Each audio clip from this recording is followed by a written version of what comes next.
Episode 49, because we divine, we online.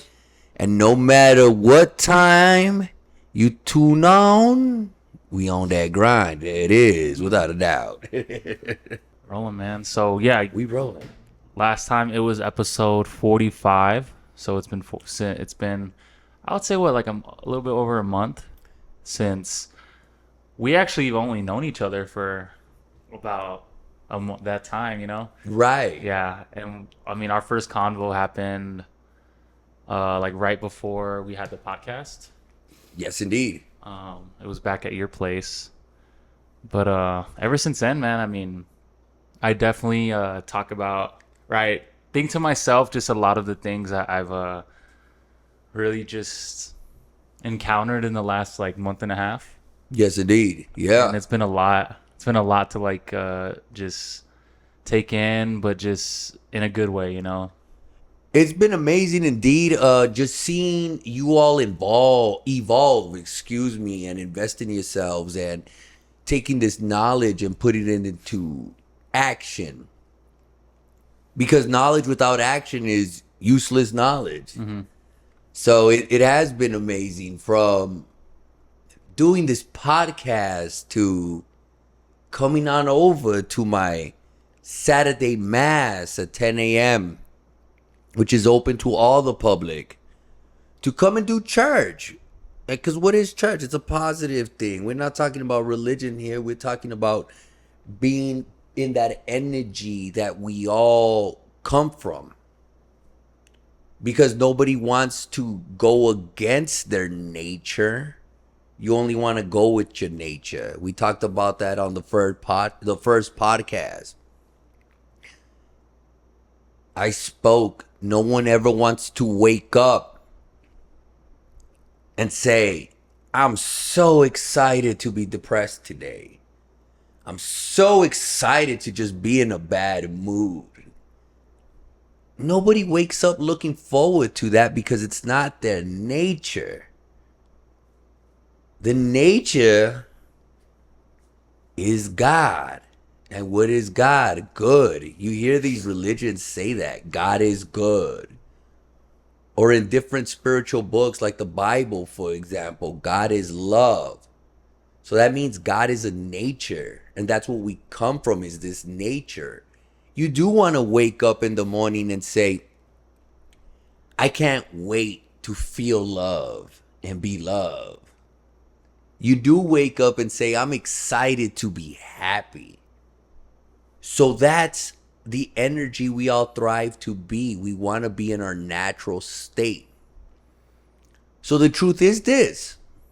There really is only one God because there's only one nature.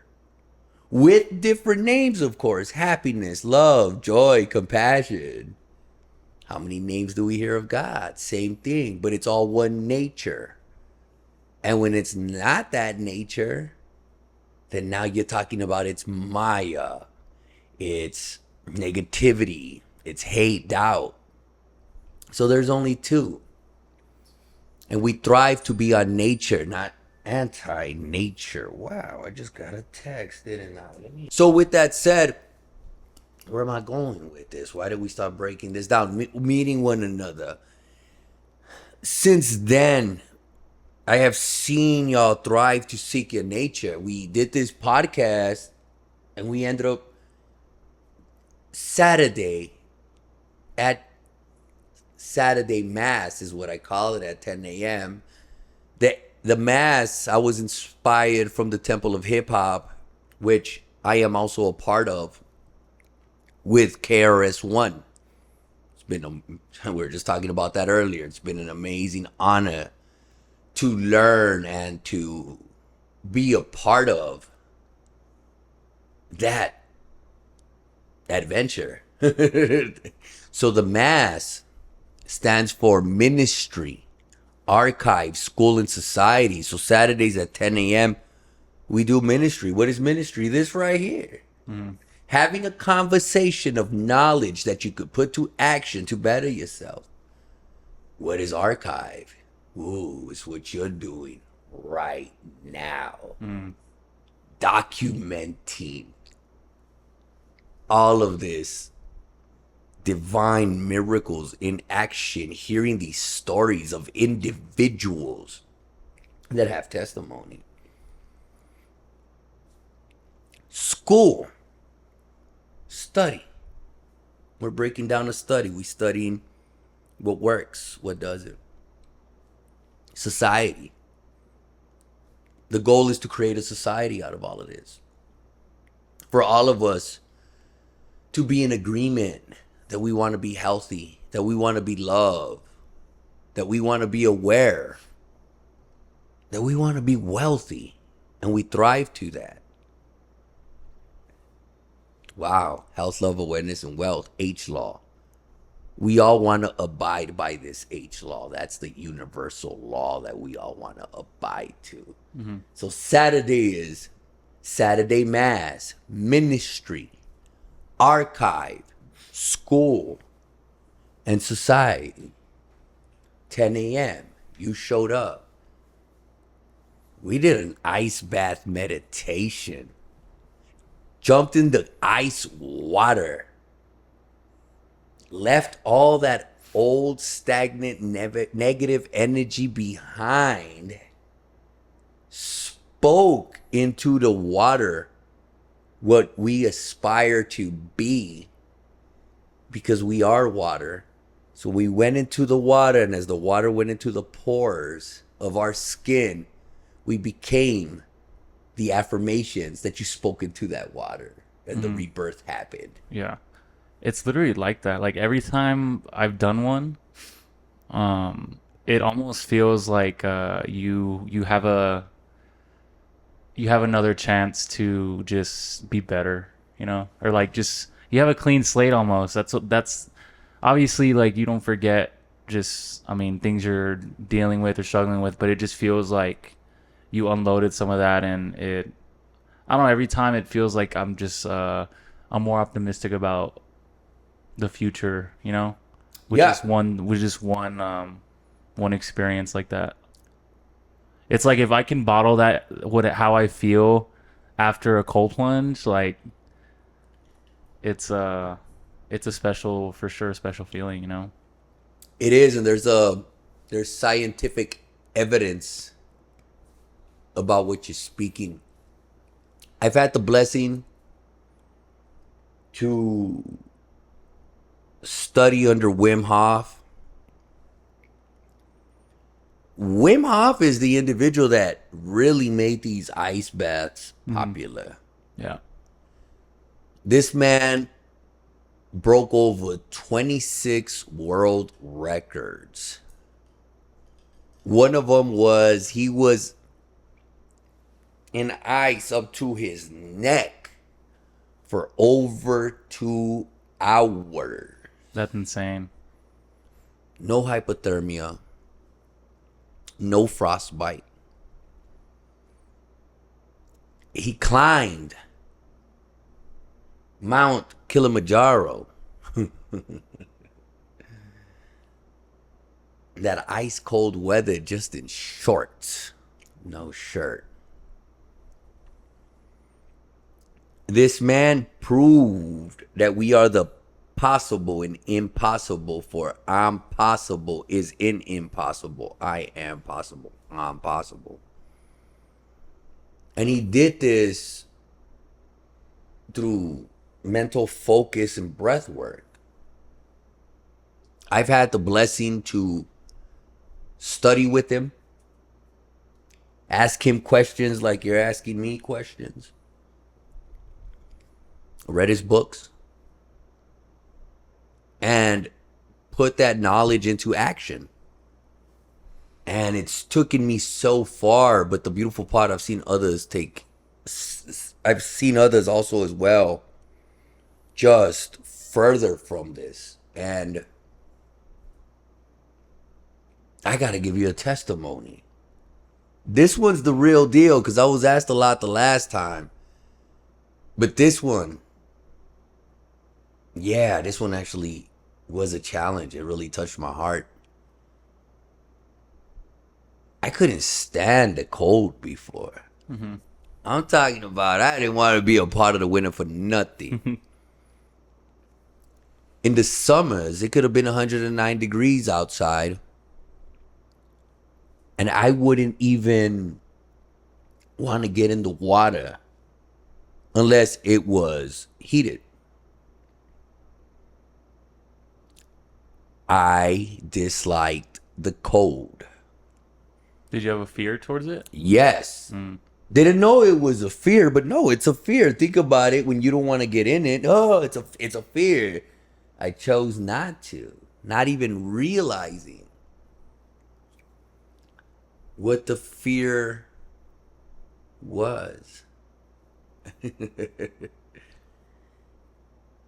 I heard Miss G. Simone, KRS One's KRS, Knowledge Reigns Supreme, nearly over everyone. KRS One's wife, Miss G. Simone, and I hope I quote her right. She has an acronym for faith.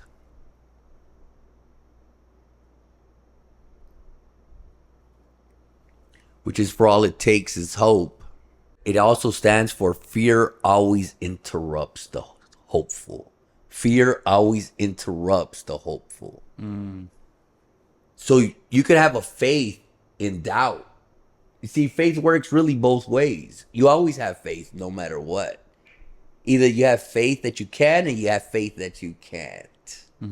Regardless, faith is always going to follow through. So I had faith that I couldn't handle this cold water. And it bugged me. That's just real. So as I started really connecting with my highest self, that really started coming up more and more. And I already started doing all sorts of different breath works. I was always getting my prayer on, my meditation on, my study. And they say when the student is ready, the teacher arrives. So as I was working on my breathwork exercises, it led me to Wim Hof. And I'm seeing this dude jump into the ice, climbing these mountains, Mount Everest. And wow.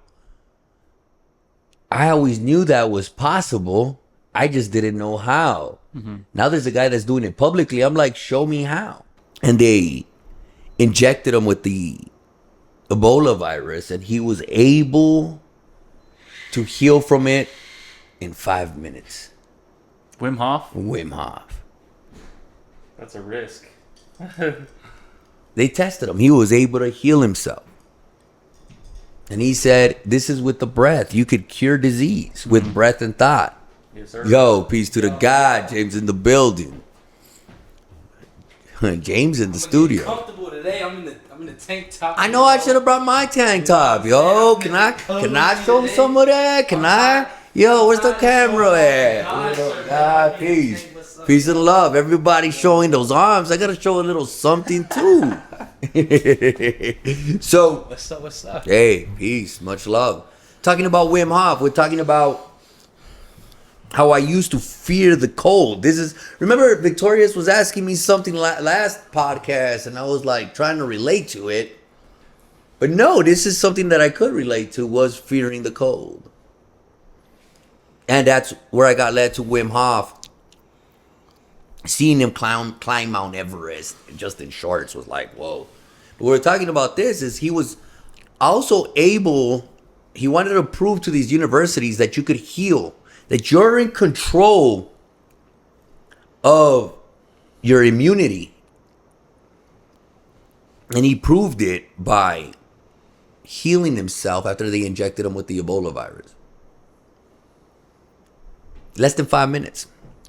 And then they tell him this. Well, you are the Iceman. You're superhuman. Just because you could do it doesn't necessarily mean it's possible. Wait, this is documented? Like, This is documented. This is documented. We could, you wanted to do that. Yeah, Fact check this. Fact check this. Fact check Google. Yo, you want to be the next level of like we have like a computer hooked up to that, and That would be Yo, dope. like on some Rogan shit, right? That needs to happen. Yo, yeah, we need it. That'll be Vic's official job. Yo. Next. Like, yo, Vic, yo, search this real quick. Let's Search it right let's look quick. up this article real quick. Oh shit, yeah. Yo, Yo. Oh, my bad. that's my fact. Put me to the check. No, I'm good. I'll tell you my truth. Will always pass the test. Yo, no, so that's real. And so he goes, okay, what if I bring you my students? He brought, I believe now, this one you might have to fact check me. I can't remember if it was 12 or 20, but I think it was 20.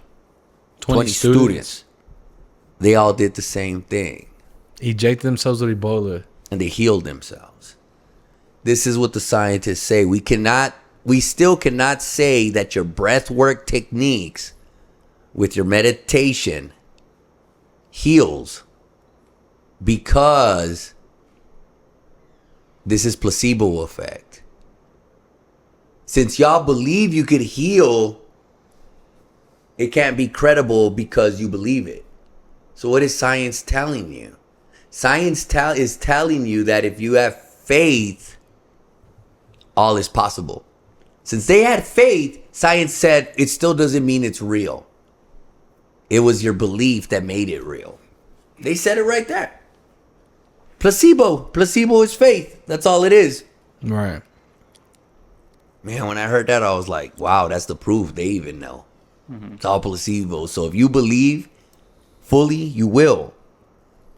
I read a book, man, I've read so many. Why am I forgetting though? This is a Dr. Joe Dispenza book. You Are the Placebo. There we go. Y'all check that out. And it says that, now don't fact check me on, well, fact check me on this. I think I'll be pretty close, but I believe the placebo effect is about 60% accurate in people. Meaning, if y'all believe me, see, I'm a life coach, amongst other things. But yeah, anyway, I'm also I study holistics, and so I distribute holistic supplements. So once people know me and see that I can prove myself to better them, they'll take my word in what they buy, and they'll fully believe me. So if I tell them, look, these pills are gonna cure your cold, they believe it, and therefore they heal. Right. I could have just sold them sugar pills, but they'll heal. That's placebo effect.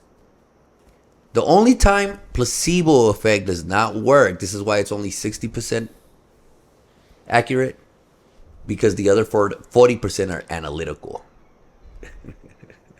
What do you mean by that? When you're analytical, you're not in belief that it works. There's a doubt in you. Right. And so that's how they test things out. Can something cure somebody when they're still in doubt? And this is how science works. This is where they'll pass something to cure someone. Mm-hmm. Going back to the idea of like our natural like state of feeling of love, essentially. Right.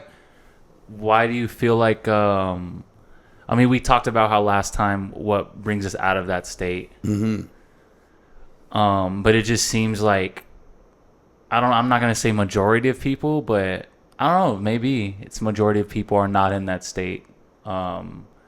Whether that's due to like maybe like modern society, like how things are in the world, and because like it's most people I know, and I'm speaking for myself too. I wake up and I'm not always the most, I'm a very optimistic person, but sometimes I'm not.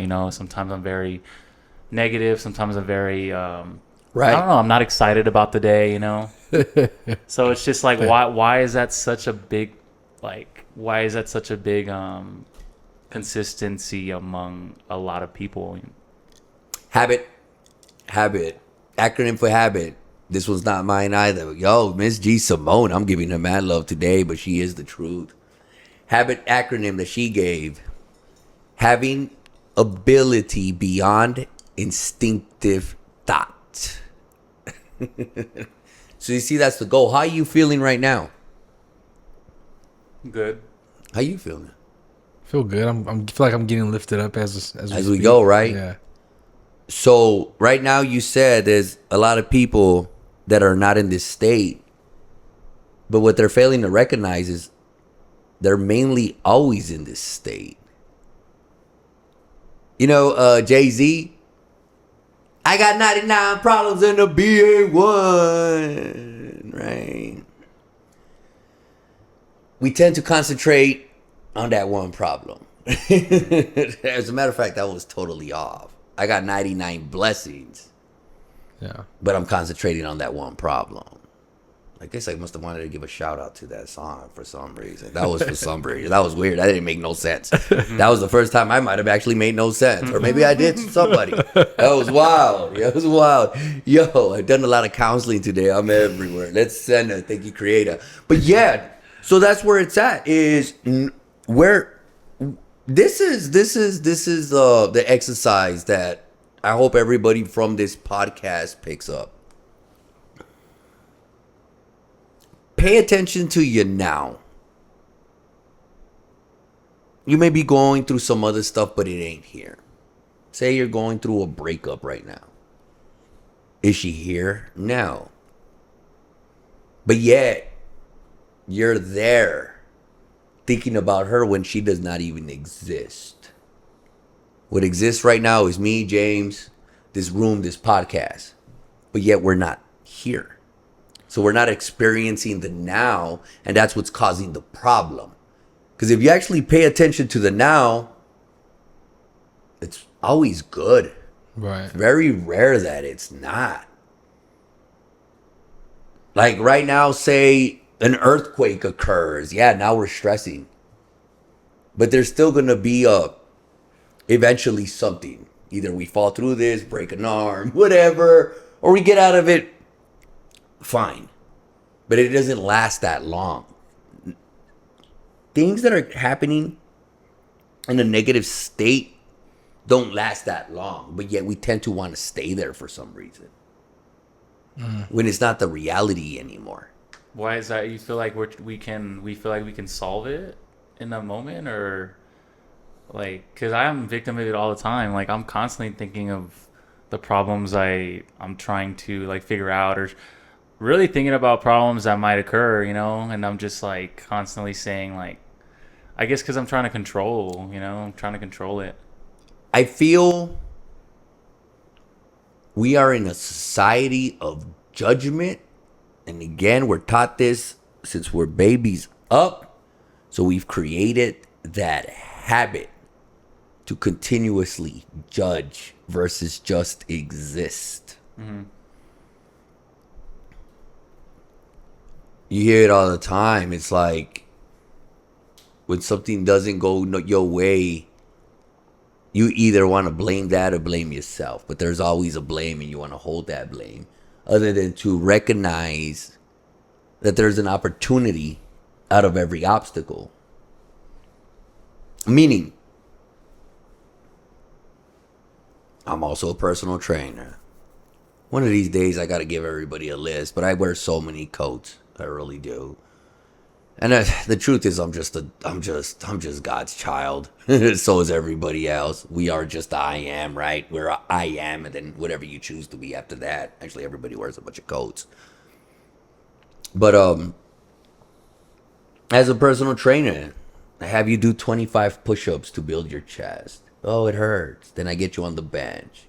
Then I get you on the incline. And I beat you up, and I beat you up bad. But you're looking forward to it because you're trying to grow a chest.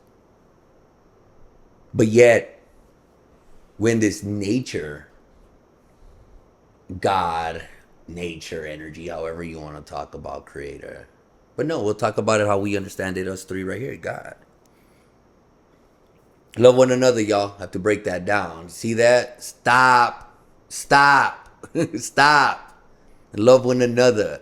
Because all of these right here tell you to love one another. And if we do this, there's no more conflict. I had to throw that in real quick. Going back. Man, that just threw me on this direction. But okay. Going back to this is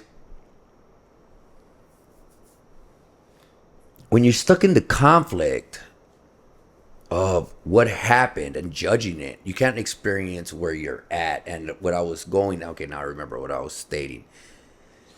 God gives you the exercise of going through a breakup. God gives you an exercise of having a hard time at work. God gives you an exercise of somebody cutting you off in traffic. But all that's to better yourself. Is to rise to that occasion and improve, to strengthen your mind, which is going to strengthen your body and make you realize your spirit. But what do we do when God gives us free exercises to top it off? We complain. That's real. The majority of the time after I talk to anybody that I counsel, I tell them, now that you got all this knowledge, be ready. Because now you're going to get tested. It's easy to feel good here and have wonderful conversation, but what happens when we get back out there? Now you got to get that tested. There's that story of that monk that was in the cave for 12 years, just praying and worshiping God, being still in meditation. 12 years. He comes down from that cave, goes to the village. They're throwing a festival, and this hiker that had spiked shoes on steps on his foot, pierces through his sandal, cuts his foot, and he's in such pain that he yells, "You stupid fool!" 12 years gone. And this is what it's about. Can you put this knowledge into action out there? Because that's when it matters. And I challenge anybody. Ooh, the word challenge. I challenge anybody to recognize this.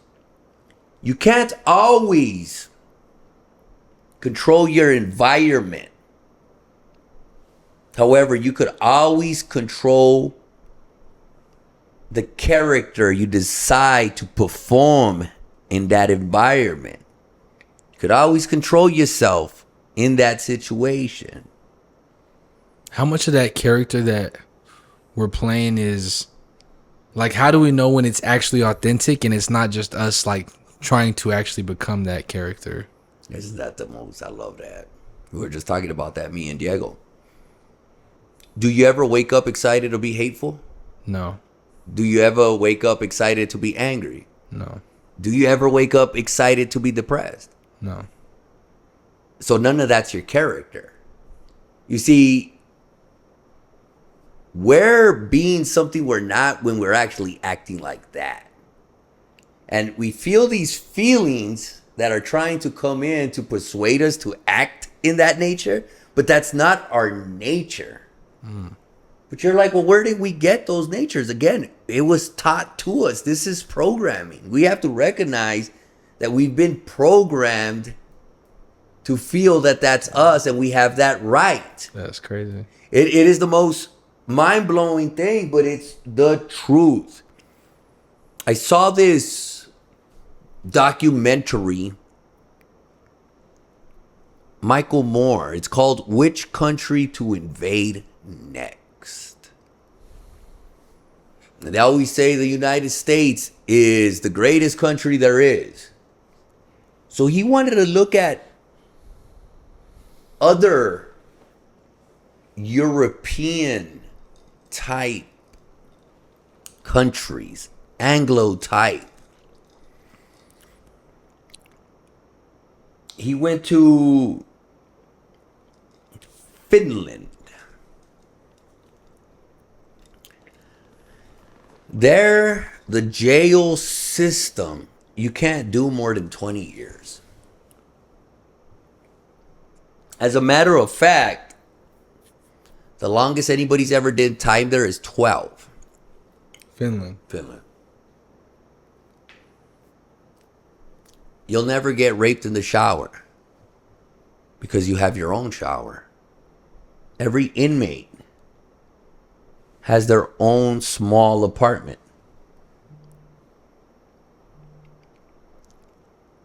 The guards don't have weapons.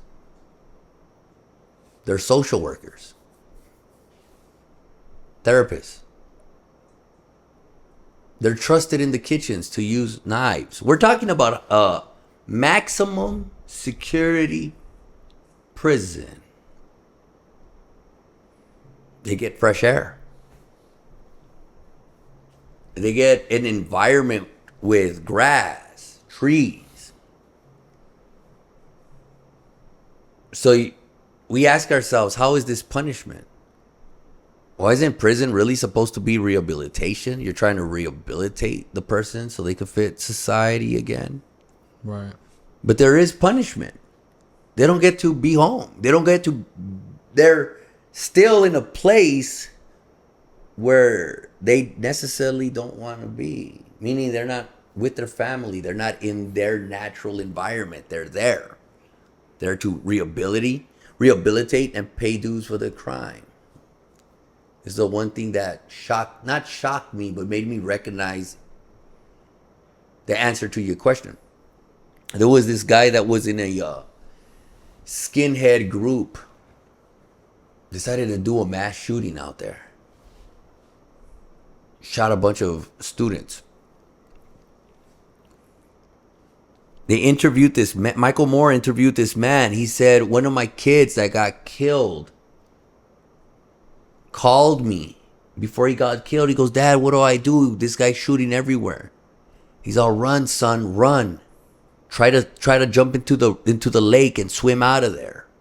Didn't make it. He got killed. I don't know how many years this guy did. Maybe 8. I'm making this up now. Something like that. But there's no death penalty.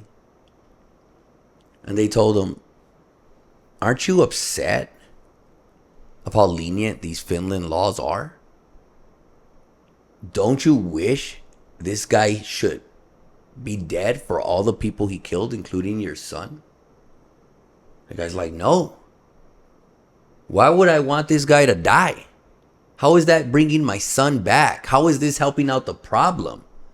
What I'm hoping is that they rehabilitate him so when he comes back out, he could be a testimony how these skinheads are wrong so we could stop this type of violence. And the guy was real. That's powerful, yo. That's powerful. We can't think like that here. Why? Because we were taught otherwise. So it makes you wonder, are we vengeful by nature or are we marketed vengeance? Why is it that this guy in Finland doesn't think like the people out here in the United States do? Mm-hmm. This is when you start realizing, like, wow, we've really been programmed. Because being vengeful is not our nature. So why are we vengeful then? What have you seen since you were a little kid? What were we playing at the age of 5? Bad guy, good guy. How do we act as men when we're boys? Violent. Let me shoot you.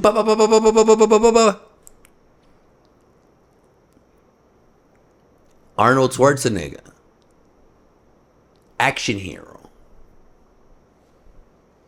Governor of California. People say things about gangster rap. All they talk about is killing people. What's the body count on Arnold and all his movies? Mm-hmm. Ain't nobody talking about that, are they? They see him as a hero. But his body count, I guarantee you, is a lot higher than Ice Cube. Yet nobody's giving him beef. So see how we're marketed to. Mm-hmm. Superhero movies. You got to kill the bad guy. So what do you think that's literally doing to your mind? Isn't that wild that we could watch a superhero movie while eating popcorn and seeing people die right in front of us? It's pretty crazy. Like, it's okay to see death in this nation. But, oh, how dare we look at a titty on the movie theater screen? Yo, our parents used to make that so haram, dude. Like, yeah. Come on, guys. It's real. Yeah. Parents will take you to watch a superhero movie and see all these people dying right in front of your face. 7 years old. All you're doing is taking in murder. Oh, but sex is forbidden. Now, I personally disagree with both. Don't get me wrong. I'm just saying. It's a little hypocritical. It's a little interesting, actually, because what does sex do? It produces life. Right. How dare you watch life production? Right. But we're definitely not going to allow you to watch live production. But yeah, no, let's go check out the new movie that we see a bunch of people die. Yeah. So for us to think that feeling a certain way that's not our nature is us is the delusion. Yeah. So really, we're fighting our own delusion, essentially. And that's why we're so Yes, unhappy. indeed. That's all it is. When people tell me, Eddie, it's because you're always so positive. That's not real. All right. Okay. Well, here we go. Let's see where my reality is. I'm on a comfortable chair with my two hermanos right here. Drink, man, I bragged about this the last time, but yeah, that Topo Chico goes hard. Fans on is nice. Colors is good. Body feels good. Comfortable. Having a wonderful conversation. So what is my reality? Good. You're a baller. We are all ballers. As a matter of fact, anybody watching it, if you're fed, you're sheltered, and you're clothed, you're balling. Straight up. And if you are lacking one of those things, I believe, don't just believe me, experience. Start putting faith in being the character that you would want to be around and watch you get these things. But if you have food, clothing, and shelter, you're balling. We're all balling right now. We are ballers. Everything else is excess because you could get enslaved to it. Ah, check out my new whip. It's dope. Sure is. Until you start worrying about the bill. Now you're attached to it. Not saying don't get a nice car. I'm just saying if you're going to be tripping about the bill at the end of the month, why'd you get it? You know, and how does it really fulfill your purpose? Does it really do something for you, or are you just trying to make everybody else happy? And I know we talked about that on the last podcast, but I want to say it again. Or maybe we didn't, and it's time for me to speak it. You don't have a job. You don't have a girl. You don't have the nice clothes or the nice car. People dog you. Look at him. He ain't successful. He's a loser. But now you have the nice house, the nice girl, the nice car, the nice clothes. Now people hating on you. You got people around you trying to hook up with your chick, steal your wallet, scratch up your car. So what is that saying? You're never gonna please people, no matter what. Mm-hmm. So don't do anything to try to fit in, because the truth is this. The truth is this. The truth will set you free. Don't fear to be who you are, because if you just say, this is me, what? There's going to be people that are going to be like, I want to kick it with that dude. People who love you are going to love you no matter what. They're going to love you for who you are. But if all you're doing is showing them a lie, then you're going to attract the lie because you've never brought out your truth. Keep it a hundo. Mm-hmm. Yeah, I like to cry at movies. Oh, you're whack. All right, cool, bro. Then I won't kick it with you. I like to cry. Y'all, you know what, bro? I cry at movies too. What's up? Everybody says they want to be unique, but yet everybody's lying to fit in. Yeah. One thing you said that like I definitely can relate to is like you said how like you gaining all this knowledge and these experiences, like you're gonna be put to the test. It seems like every like I don't know, for myself it goes in phases. Like I'll hit a point where like I'm feeling good. I feel like I'm taking in so much like new ideas, new knowledge, and then I hit a point where it's like, damn, like I feel like I'm in the mix of so much like shit, dude. Welcome. Like, and it's like I feel like that's what I've kind of been experiencing. But it was crazy because like when like we first like had met you and everything, it was just like we were learning, or at least I was learning so much, and then I was like, I feel like I was trying to put a lot of these things into practice, and then I was just noticing a lot of things that just were appearing in my life where I'm like, damn, like, and one of them being like, because I feel like we definitely, especially after that podcast, we definitely tried to be a lot more mindful of just our energy, just our faith and everything. It seems like when I made that shift, one of the things I noticed was like, even though I felt really good about certain things, it also felt lonely. And I'm trying to like figure out like why that was, and like it was like a very noticeable like feeling. Because even though I was doing like things that I knew were good for me, it was like it was inevitable. Like, damn, why do I feel like a little lonely? I don't know. Have you have Growing pains. Yo, you're letting go of a habit. You're letting go of a habit, and it's a new world. yeah. Every time you seek purpose, it's a change. So you've left it behind. So when you left it behind, now you're in an unfamiliar territory. Imagine the explorers, yo. Imagine the explorers going from one side of the world to the other. Yes, their home was not suitable, but you don't think they get homesick? They're used to certain comforts. They're used to certain things. You're walking on a trail.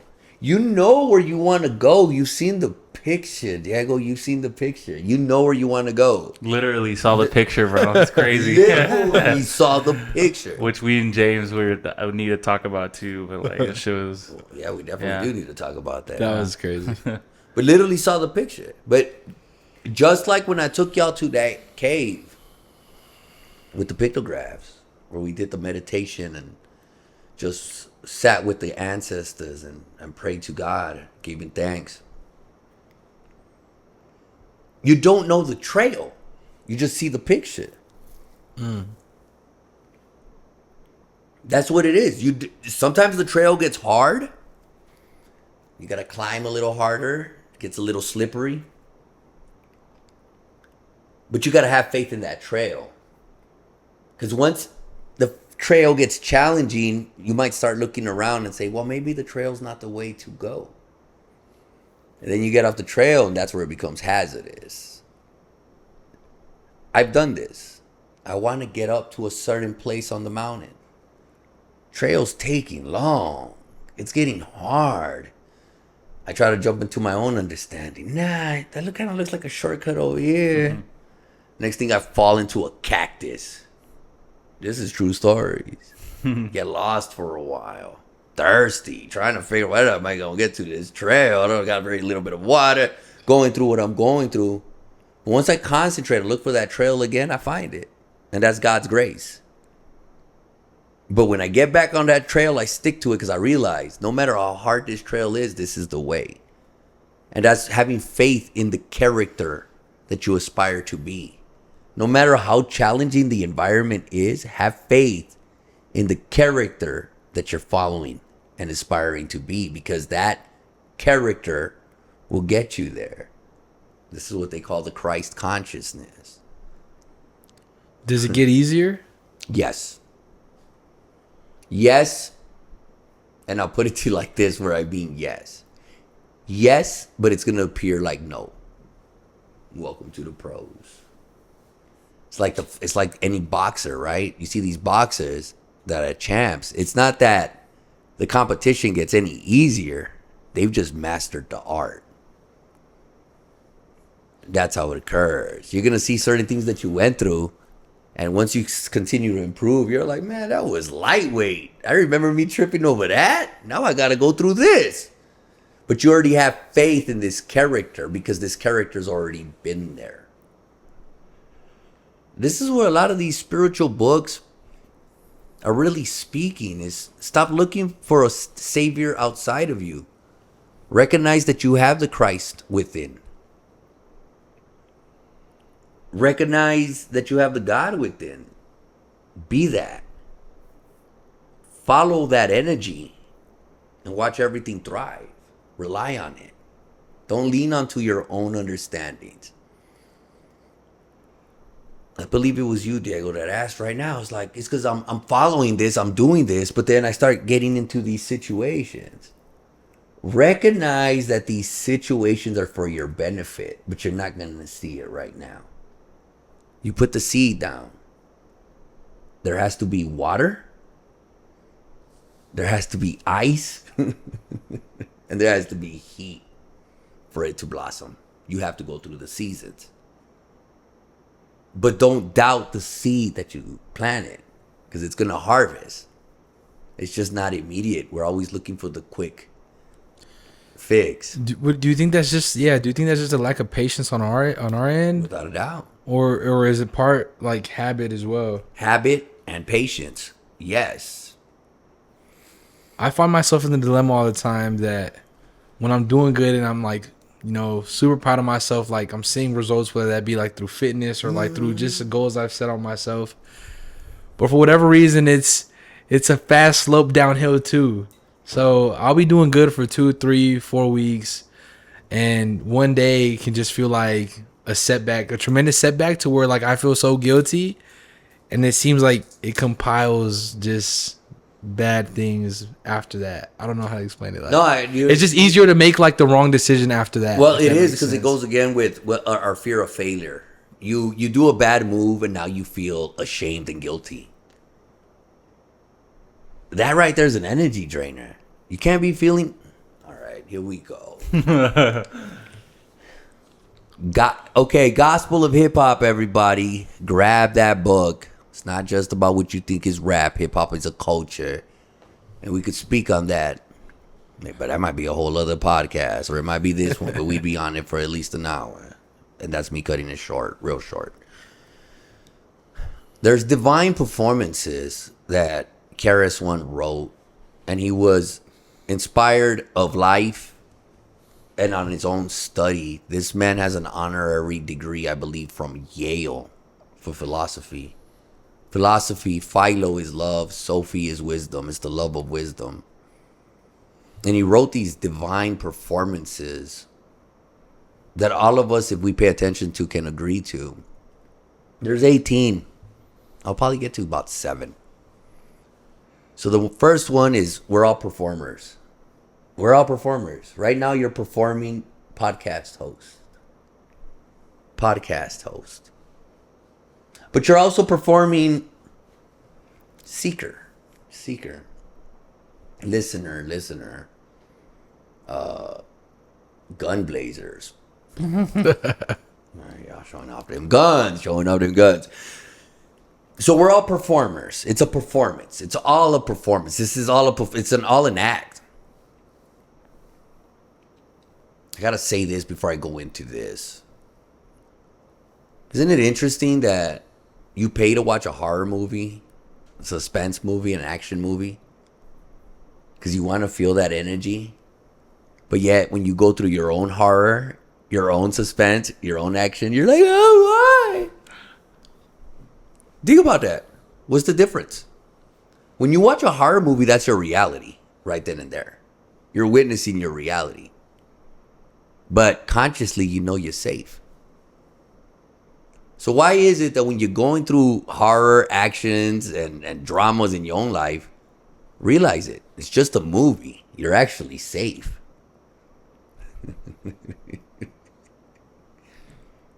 You're basically going through it to obviously learn something. And for some of us, this is harsh to say, is you want to be entertained. But it has to be real to be entertained. You can't create your own horror movie and not feel the effects, because then you're not entertained. So it's almost like we're doing it for our own entertainment, and that's harsh to say. But then really start paying attention to why you keep giving up on stuff, to actually pull through. Again, a lot of marketing as well. You're scared to fail, etc. But let's go to these performances. First one is to perform God. We've talked about that. How would your God perform throughout the day? How would your God perform in traffic? How would your God perform at a job? How would your God perform in a relationship? How would your God perform with his friends? Okay, so we got performing God. The next one would be perform listening, being aware. Because you perform God, right? Now you got to see the feedback that you're getting from performing God. I'm performing listening. I'm aware to seeing y'all's reactions. I'm aware of the energy I'm feeling as I'm doing this performance of my highest self.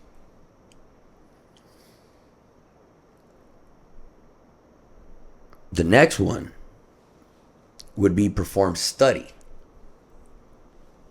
So now you perform God, you perform listening. What do you got to do? You got to study it. How did this affect my day? What did I learn from this? This is life. After you get those three, now you perform discipline. Now you have to discipline yourself. What did you say? I go to the gym. I'm reading my books. We were talking about Jay Shetty the last time. I'm watching the podcast, the most vulnerable podcast amongst others to better myself. Most vulnerable player podcast, excuse me, MVP. Mm-hmm. In the place to be. With the one and only Eddie G. Gotta throw that little commercial in for y'all real quick. So, you perform this discipline. But be ready, because you're going to fail on your discipline. So the next one, perform forgiveness. Perform forgiveness. Damn. Jump back on it. Now that I think about it, I feel like forgiveness is like would make everything else like feel like if you mastered forgiving yourself, like, dude, that's insane. I don't know why that just. That's it. No, you're right. And then. But at the same time, I feel like you have to have a boundary, because if not, you just always be letting yourself down and keep forgiving yourself, wouldn't you? I don't think so. Because why? Okay, so here it is. When you keep repeating the same mistakes, it's because you haven't learned from them yet. A temptation is only there because you still don't think it's bad for you. You might have an idea it's bad for you, but when you realize, okay, so say anything. Weakness, food, right? What sweet do you like? What do you think is your weakness on foods? We're just gonna bring foods right now. Some fat boy shit like come on, God. Some sweets. Pizza in there. I got a sweet tooth. Some ice cream sandwiches. Ice cream sandwiches. Yeah, I like just fucking fried chicken and fries. Chicken and fries.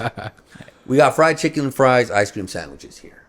We haven't eaten in 3 days. We've been fasting. Right? Right. What's gonna happen? Temptation. Yeah. Get that itch. I got it. That itch. Okay. I could change that itch really quick. Dude, the fried chicken got maggots. The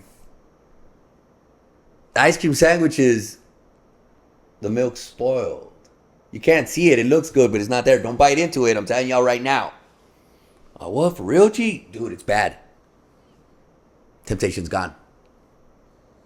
By awareness. So if you really believe that stuff was bad for you, you wouldn't be digesting it. The thing is y'all really haven't seen that it's bad for you, and that's why it's tempting you. Mm-hmm. If you could see, like, in real time what it's doing, you know? If it was instant. Yeah. Like, if you instantly ate that fried chicken and you had a 3 chins, you ain't gonna do like, it no more, that guy. chicken, dude. Exactly. I can't believe I even ate that, because you see it for what it is. Yeah. But just like every good deed takes seasons to harvest, every bad deed takes seasons to harvest. Mm-hmm. It's not just the good. It's both. Seems like the bad's a little quicker though. Man, Sometimes. It definitely does. Like Yeah. I feel like that guilt and all that just hits a lot faster on when you're doing just Yeah. the wrong Wait, so you things. don't think that like not Well- to say you don't think that forgiving yourself is like so you're saying how if you constantly forgive yourself, then you're just going to continue to do what you're not supposed to? I feel like it. I mean, it's just to me, yes. I mean, not to say that I don't forgive myself for things, but yes, I feel like when you just easily are like forgiving, it's easier to just be But let me see this because like I fall into it too. yeah. But I can say that let's just say like for example, you've been on your shit and then you fuck off like one of the days. The reason that you continue to fuck off is because you haven't forgive yourself. Because you're just like you're just so mad at yourself, so you're putting yourself down again and just that negativity. So then it's just leading you to do more of the bad shit. Right. But if you like, let's just say you had a bad day, you forgive yourself, you're just like, yo, we can, like, yeah, it happened, but let's like, we're good. Let's move on. Yeah. I feel like because I'm the same way. Because I let's just say I make one mistake, like that will affect me for so long when it doesn't have to, and I don't realize it sometimes. Both of y'all played basketball, right? Yeah, both of y'all ballers. Yeah. Okay. See basketball as life. If you miss a shot and you dwell on it, game over. You got to keep your head up. And that's the problem I see in life. When people fail, they fall into guilt and shame that they give up. You can't give up on the game. Because the game's going to play whether you like it or not. So if you give up, you're just giving up on the game that's still going to continue. So either you take the punch and learn from it and come back, or just keep getting punched. Or let's just go with basketball. Either you miss the ball and try to make a comeback, or just keep getting schooled. But this game don't end. So it's your choice. Keep your head up. Let's go. Move forward. So what you said was right. Is if you don't forgive yourself, you're just going to fall into that trap and give up. It's just over. Let me just, I tried to stop drinking for 2 weeks. I couldn't do it. But then what? So now you're hungover every single day. You're sloppy. Liver starts hurting. And you just cause more chaos. Or to say, nah, man, today's the day that I'm not a drinker anymore. What is it about human nature that we fall into like this self-sabotage often? Like, and a lot of us do it. Mm-hmm. I know plenty of people that, say they want better, they do better for a little bit, but then they self-sabotage. Okay, let me ask you this question. And I'm looking on my phone because I got to go to the old Oxford English Dictionary. The original, Old Oxford English Dictionary is the original dictionary for the definitions of the English language. Okay, so let me ask you this. Do you think you're perfect? No. Do you think you're perfect? No, not at all. All right, so perfect definition.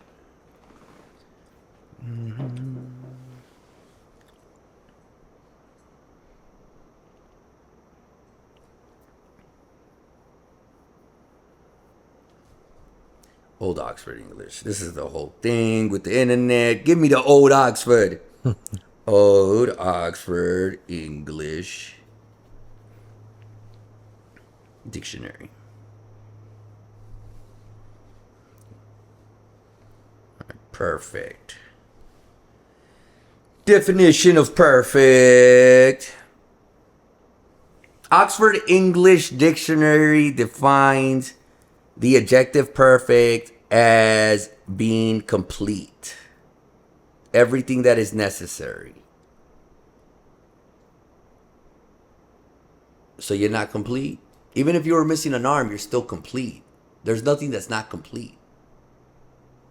A broken glass is a perfectly broken glass.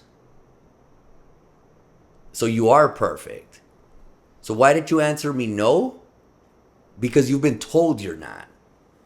So they're always telling you you're not perfect and you're never going to feel complete. and you're always gonna lack. Damn. See that you're getting I've been fucking. see that you're getting marketed to. See that you've Have I been just been programmed. being manipulated my whole life? Yes. You're telling me Yes. I've been fucking thinking perfect is one thing, and I've never known the real definition of perfect my entire life. The English language is a spelling language. That's why you spell it out. God is word, and word is God. What you speak is what you create. Make sure it's love, never hate. So, that's one. Here comes another one. Damn. Oh, this one's gonna hit some people. Because I love everybody. But this is just the truth of what it is. Are you a sinner? Yes. Are you a sinner? Let me look at the definition real quick. From what I've been programmed to, yes, I am a sinner. Yeah? Yep. What are you doing right now that's sinful? At this very moment. At this very moment. I don't want to hear no past. I'm here, right now. I'm not sinning. Nothing. So that means we're not sinners.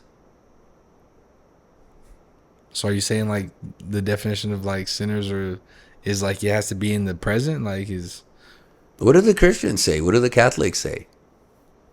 Accept Jesus Christ in your heart and you're reborn. Okay, so I accept I'm the Christ. Accept you're that consciousness of purity then. They say it, not me, but I agree with them.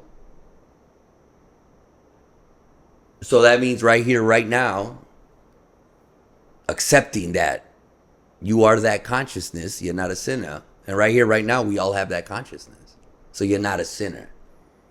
But you see what I'm getting at? You're going everywhere. They're telling you you're not perfect. You're always going to be a sinner. That's crazy. So then how are you going to better yourself if you always think you're going to mess up? Like, I hope I'm not always going to be a sinner. I hope I'm smart enough to not do things to harm myself. It's almost like we always give ourselves that that room to just fuck up. Right? Yeah. Imagine this. Imagine your parents told you, you are the Christ at 2 years old. You are the Christ. You are the Buddha. Imagine they gave you that responsibility, that recognition since the get-go. Imagine the person you'd be right now. But no, not their fault. Like I said, I don't blame the parents. I obviously, it goes with the oppressor. You'll always be a sinner. You'll always not be perfect.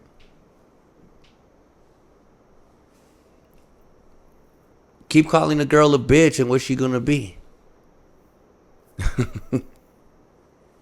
And all you girls that have been called that, I'm not trying to use a cuss word out here, but any woman that's called a bitch, recognize yourself and tell them, because I take charge here. B-I-T-C-H. Because I take charge here. Get that, women. Get that. Raise your divinity and strive for that success of the goddess that you are. And I call you goddess because you're the child of God. that's fire. That's it. It's time to change your attitude. Today's your day to change your attitude. Today's a rebirth. Congratulations on the baptism. Baptism on the mic. Ooh, that's some hip hop right there. But why is it like not all the time I mean it literally today is another opportunity, but everybody always waits for a perfect time to be like, when I get to this point, it's gonna be like right time to change and do all this. Right. You know? Like, I don't know. And then they get to that point and what? I mean, I'll tell you like this. I grew up in a household of 18. Then once I had 2 gyms, 2 nutrition centers, winning bodybuilding titles everywhere. You know, probably on my old Instagram, you could see there's maybe 5 girls around me holding on to my underwear. And I'm like, so now I got the girls, the money, the power, everything. And then what? So during this time of your life, would you say you were abusing, drugs, alcohol? Where were you at mentally? Not to have that body. I was pretty disciplined. I think I was abusing my body just to try to stay that way. Right. You know what I'm saying? And that's For like okay. the status. For what's interesting, because you become that coat. Like, that's who I am. And that was my goal, so I get it, and I was nothing against it. Bodybuilding was my passion. It was what I love to do, so I'm not speaking nothing harsh about it. But just because I was there doesn't mean I was completely clear here. You never felt proud of yourself? Oh, without a doubt. Oh, I got mad accomplishments. I'm still proud of myself. I'm proud of you too. Yeah, no, like I said, it wasn't a bad thing. It was not a bad thing. It was a good thing. But there's levels to this game. We could have that conversation for everybody, and I could brag about, oh, I did this and I did this and blah, blah, blah, blah. Like, you know, I mean, half the gyms out here in El Paso are inspired by me. Let's just keep it for what it is. I could name gyms. I'm not going to do it, but I could name them. Look at my old page. Look at my SF performance with the graffiti everywhere, and the hardcore hip hop, and the no air conditioning, all the strong dudes. As a matter of fact, look at all the gym owners that are out here in El Paso right now working out under me, learning. No. It was fire. It was fire. Is Eddie was the first person that introduced me like to who Ronnie Coleman really was, and now they got murals of him everywhere. Dude. Like, he's everywhere, dude.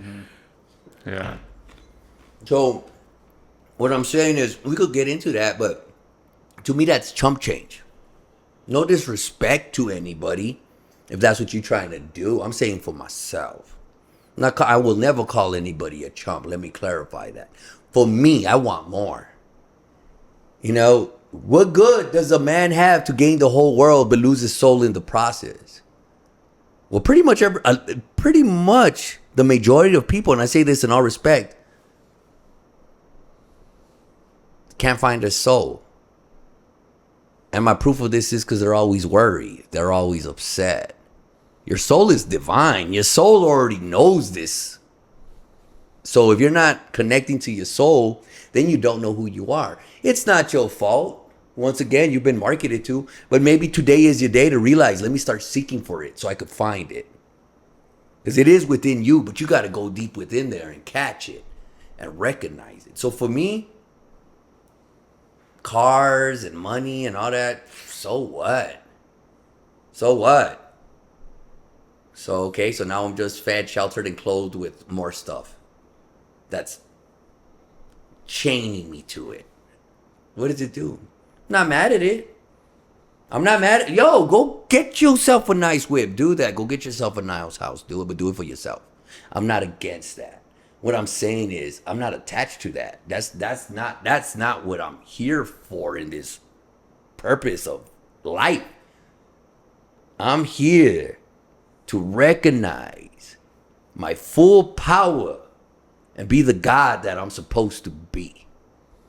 But yeah, when I say I'm God, everybody gets upset about that too. Why can't I say I'm God if I'm the child of God? Oh, because you've messed up before. Okay, I didn't realize the God that I was, but I now realize the God that I am.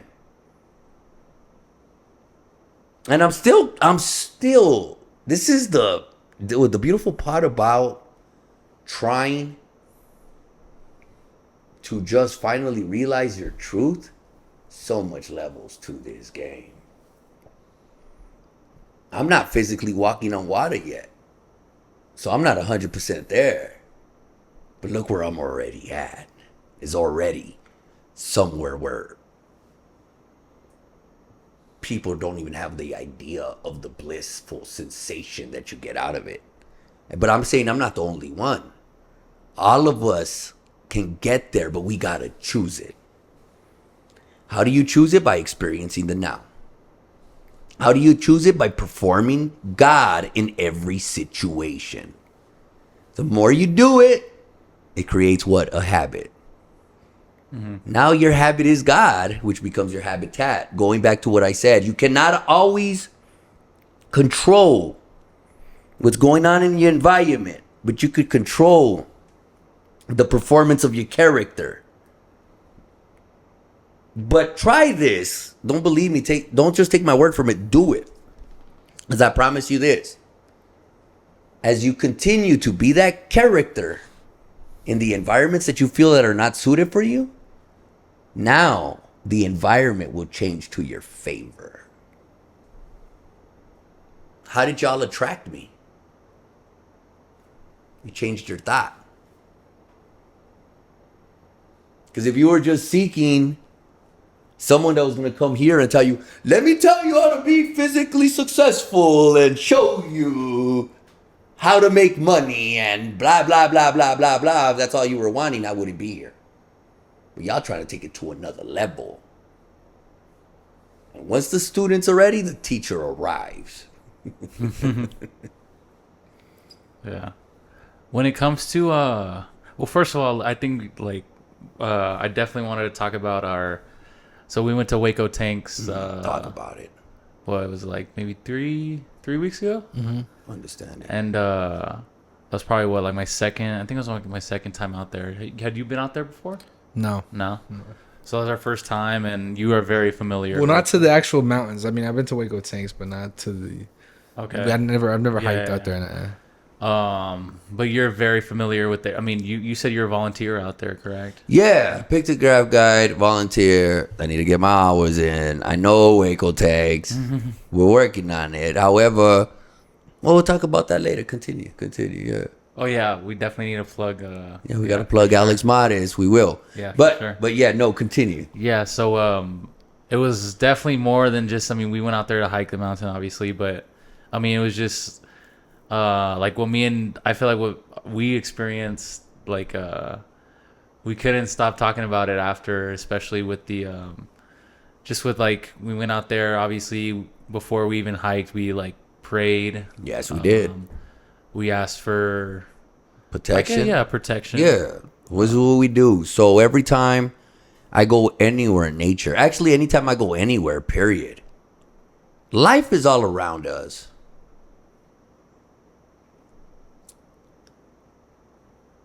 Yeah, my heart's saying to say it, so I will.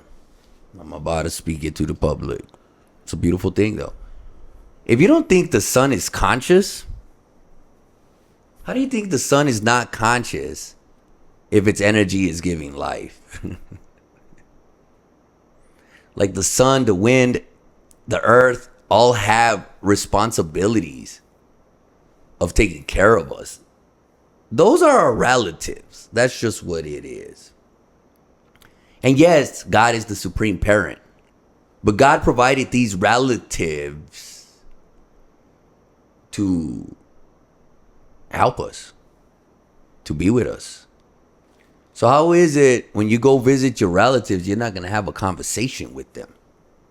So what we did is, what did we do? We asked the sun to nurture us, to give us vitamins, to guide us in its wonderful light. We asked the wind to bathe all that negative energy away off of us. Wind bath. We asked the soil and the ground to protect us, for us to not slip and fall. And we asked Grandfather Mountain for its magnetic energy. For we have iron in our blood. And the mountain is magnetic to just take that negative energy off of us, alchemize it as a strength for nature, just like we breathe out carbon, which is a toxin to us, but it strengthens the trees. It gives us back oxygen. So we ask the mountain to take this negativity and let us come back fresh with positivity. We ask the vegetation to give us that oxygen as we give it also the carbon in that sense as well. We ask the animals and every other being that's around to guide us and respect us as we respect them, all in harmony. And when you do that type of connection, now you realize everything's alive. See, mostly everybody just going up there thinking none of this exists. And if you don't think it exists, then it doesn't. But when you're aware to it and actually realize, wow, everything is life with us, it's all one great event, it's a family reunion. And Waco is very special because it's lava rock that came up. There's tropical plants that grow there. How does that even make sense in the middle of a desert? There's water in the grounds. And there's pictographs that have not been washed off, even though all the trials and tribulations have been there with a message for us. It's like Alex Mate said on that video, which is a teacher of mine as well, who taught me the plants, the medicines, different views of their spirituality and their culture. But not only the Dene, which is the Navajo, but other tribes, which I'm very grateful for. But he said on that video, he said, it wasn't us who went there as our ancestors and did those pictographs and made it a spiritual place. It was already a spiritual place that allowed us to recognize our spirituality. And y'all got to be part of that. And it was very special, and it was very special to me as well. Because every time I go there, whether I'm alone or with some people, it's a rebirth, it's a renewal, it's a balance, and it's a family reunion with God and all my relatives that are non-human. That brings me back healthy, loving, aware, and a recognition of my wealth. The Buddhists actually climb mountains for their form of baptism. They do the same thing. They leave the old and they come back down as the new. Spirituality and science go hand to hand. A scientific study showed that every time you hike, your immune system raises 40%. That's tremendous. 40%. 40%. That's crazy. So that means you left all your juju there and you have renewed yourself. There was something that you said earlier, Diego, that I want to go back to. You stated that, again, when life gives you these challenges, right? You're like, man, I learned all this, but why is this going on? This is why ice baths are so amazing. Because either you can choke in that ice bath and hate it, and it's the worst thing ever. And believe me, if you don't come in centered, it's game. You're gone. It's over. Oh, it's real. I've seen it on several people. Yeah. But when you could be comfortable in the uncomfort, scientifically, ice baths, scientifically proven, increase your dopamine levels, your dopamine levels in your brain 400% more than a line of cocaine. That's wild. So, to all those that be snorting that yayo, you want to save some money? Hit me up Saturdays, 10 a.m. for Saturday Mass. And I guarantee you, I will have you so high off your own supply, you ain't going to want that no more. Save some money. That's fire. Those experiences are literally crazy, man. But I remember when we went to like Waco, that was probably the most I don't even know how to put it into words. It was like its own unique experience. I never experienced anything like that. That was pretty different, man. And so yeah, I don't know if you want to explain it and tell them kind of what we did. Just with that alone. So we prayed. We gave thanks. We felt the energies and we witnessed the miracles. If y'all remember, it was close to 100 degrees. Mm-hmm. Yet we didn't feel the sun. At all. It was cool, man. So cool Exactly. up there. What happens when you're one with the ice? All of a sudden you're not cold. We were one with the heat and all of a sudden you're not hot. this is a scientific fact. We're always 98 degrees. So how are you cold or hot if you're always 98? Right. Once you believe you are, it's it. Again, once doubt is put into you, now you stress. When I was a kid and I was 16 years old, I used to work for Little Caesars delivering pizza. Not all cars had air conditioner back in the day. It's not like El Paso has gotten hotter. It's been the same. So I used to drive this little truck, literally shorter than that. Short little truck, like I'm talking about a 2-seater. I would put about 4 pizzas right next to me. Well, I was over here, actually, on this side. I would have to drive standard, and I had no power steering. Driving in 108-degree weather with pizzas inside my car and no air conditioner. Yes, I was sweaty, but I managed every day. I want to see somebody try that right now. What happened? They taught us that the heat kills you, so therefore it does. These are these challenges. Now, I tell everybody, respect your body. There's levels to this. Don't try this at home, right? Become a professional at it. But yeah, slowly challenge yourself. See what you're capable of. I can't recommend anything on here. But all I'm saying is seek that discomfort and see where you're at. Because everything is possible if you decide it to be. Mm-hmm. Yeah, so we go in and we you took us to like the what do you say, like the certain like cave. Yeah, structure. I took you to a specific cave where none of these pictographs have been touched, which makes it very special. And we went in there and we did breath work. We did meditation. We gave thanks. And it was an amazing journey. I saw James with an injured knee do things that he didn't think he could do. Why? Yeah. Because the guidance was there. What did we do? We asked Mother Earth to protect you and guide you. We asked the mountain to look out for you, the sun and the wind. All of a sudden, you were doing things that you didn't think were possible. Right. The heat wasn't getting us. The experience was beautiful. Nobody was even hungry. We were up there for hours. The rock we were laying on, it didn't feel like...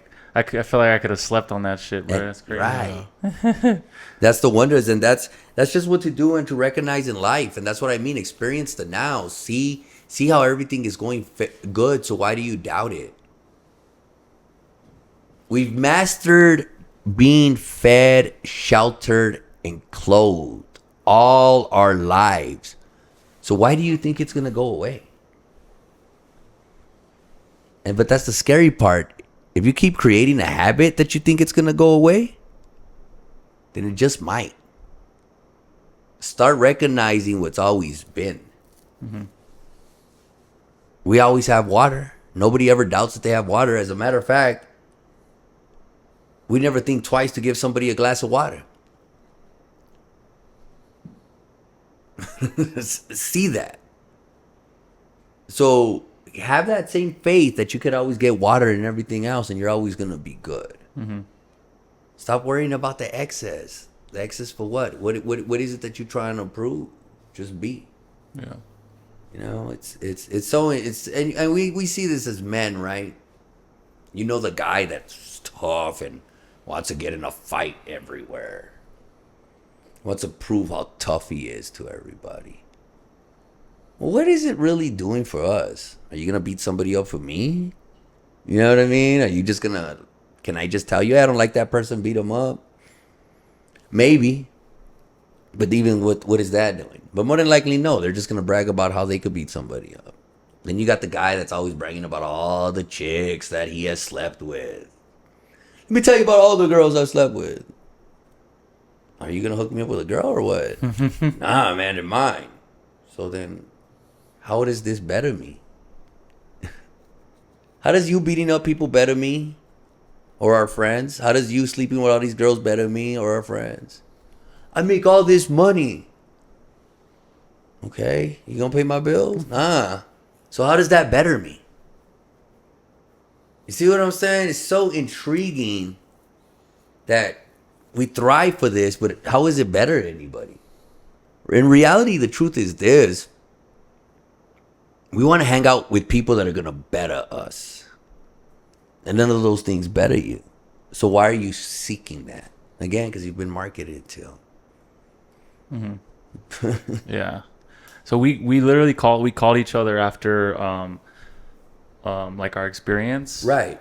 But because I had meditated before, but this was different, man. I mean, I've definitely meditated before, but I don't know, like it's like I told James, I was like, at one point, because you were telling, like, you were guiding us through it, and like you're telling to envision Right. certain things, and like it's like you can daydream and you can have like certain pictures in your head, but Right. it's like we saw like in detail.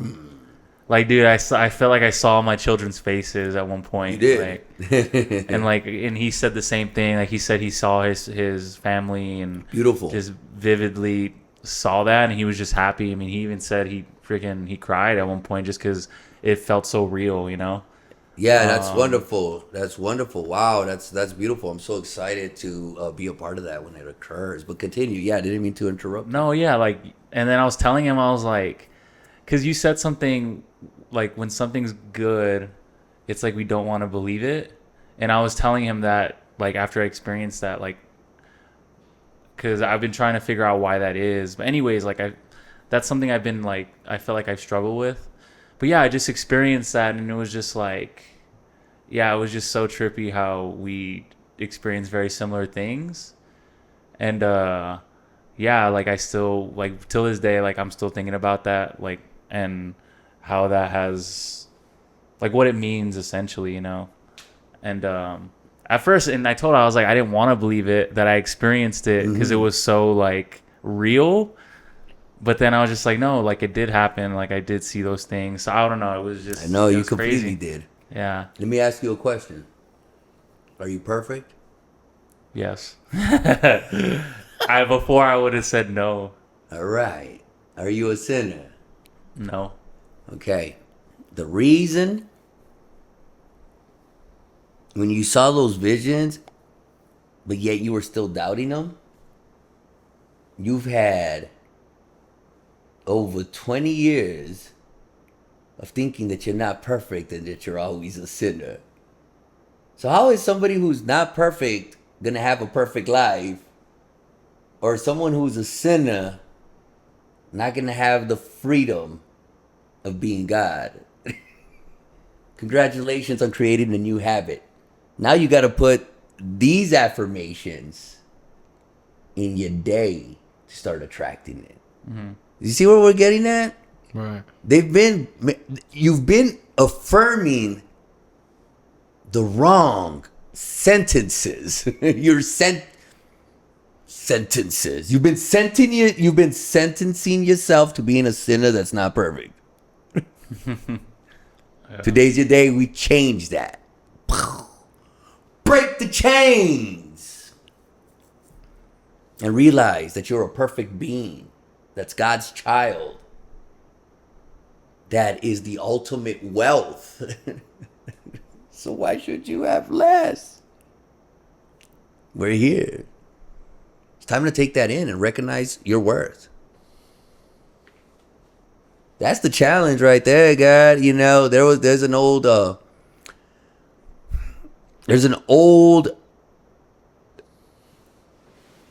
African literature. I'm trying to remember where I read this from.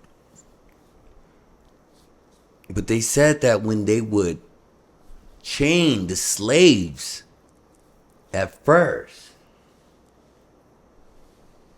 the reason they would chain them because they had the capability of flying away. See our ancestors, right? Y'all ever watch that Ancient Aliens? I haven't. Slightly. Little bit. I know what it's about though. Pyramids in Mexico, right? Pyramids in Mexico. We'll say Mexico because we're right there. That's our ground. Those are our peoples. They say they can't explain how they're built, right? So what do they say? Aliens built them. aliens built the pyramids. Wait a minute. Just because y'all don't have the intelligence to build those pyramids, you think aliens built them? You don't think our people were smart enough? So you just don't want to admit that we're just that intelligent that we were able to build them? So no, they could have not done it. We're going to have to say it was aliens. KRS-One. He's another teacher of mine. I didn't give him props on the last podcast, so I'm giving it to him now. We were here in El Paso. He performed at Funk Maya's. Afterwards, we're at the hotel. And we were having that conversation. I'm like, yeah, Teach, they think it's aliens. They think that we're not capable of building those pyramids. He told me, nah, you're not paying attention to the linguistics. I'm like, what do you mean? He goes, they're still calling you guys aliens. Illegal aliens. So we are the fucking aliens. We are the aliens that built the pyramids.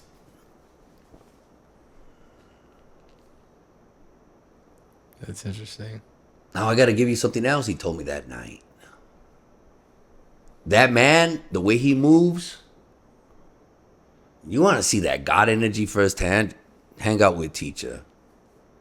This guy does not believe in flying anywhere because he doesn't have time to be aware of his environment and talk to the people and process everything.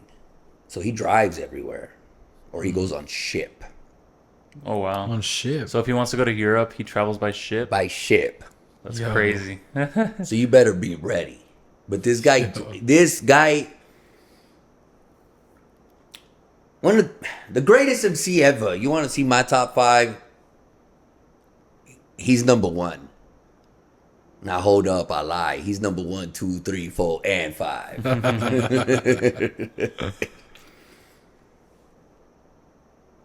Travels like a trucker, yo. Now, don't get me wrong. He got a dope van. What is it called? Sprinter. It's like a Sprinter van. Oh, it's fire. Mercedes. Yeah, it's nice. But he's everywhere in it. And you move state to state with this crazy energy. You ever see him live, you'll say he's the greatest performer ever, period. Revolution happens after every. People get out of there crying and being activists, and they're all over the place in divinity. But he told me this, as I saw him actually settling down for the first time. And Teach, I got to give this story because I know you would allow me to. I see him kind of put his head down slightly. I'm not going to say tired, but just almost like he's just like, whew. Never seen that. I'm always seeing him so everywhere and strong. And he's just like, whew. And he tells me, you know what, Jesus? When you're chosen by God, you're a tool. And you better be ready to be that shovel and just be slammed in the dirt. I was like, wow. He goes, but remember, you got to stay sharp. Because when a tool can't be used anymore, it's thrown away. And he said, God's people are tools. We the janitors of this game. But when it comes to the spiritual world, we get paid the highest for it. And that's one thing that I've been really instructing individuals, because all of us want to do good. Second spiritual law of success is the law of giving and receiving. In order to breathe, period, to take in oxygen, you got to breathe out carbon. You can't just breathe in oxygen. It's over. You got to breathe out carbon. So that's a law. This is not me telling you have faith or a belief. No, this is an experience. I said that on the first podcast. I don't believe in God. I experience God. Just like I don't believe in my hand, I experience it. This is an existence. The law of giving and receiving, that's the proof right there. In order to receive, you have to give. You want big arms? You got to curl. You know, you want a bomb sandwich and ain't nobody home? You got to prepare it. You got to give something to receive, plain and simple. So if we already know this law exists, why are we so scared to help people? Because you're scared they're going to burn you. But they can't burn you if the law of giving and receiving exists. Nothing can be stolen from you that's yours by divine right. But you can give it away if you don't think it's by divine right. Meaning, lend me $500, Jesus. All right, I got you. Diego, don't pay me back. Now I'm saying, look at it all. Every time I help somebody out, they burn me. Blah, blah, blah, blah, blah. Now, what I'm supposed to receive is not from him. This is from the universe. I gave to him. That doesn't necessarily mean he's going to pay me back. It's the universe that's going to pay me back. It's God. But if I'm all caught up in my way, I'm not going to see the blessing that was received.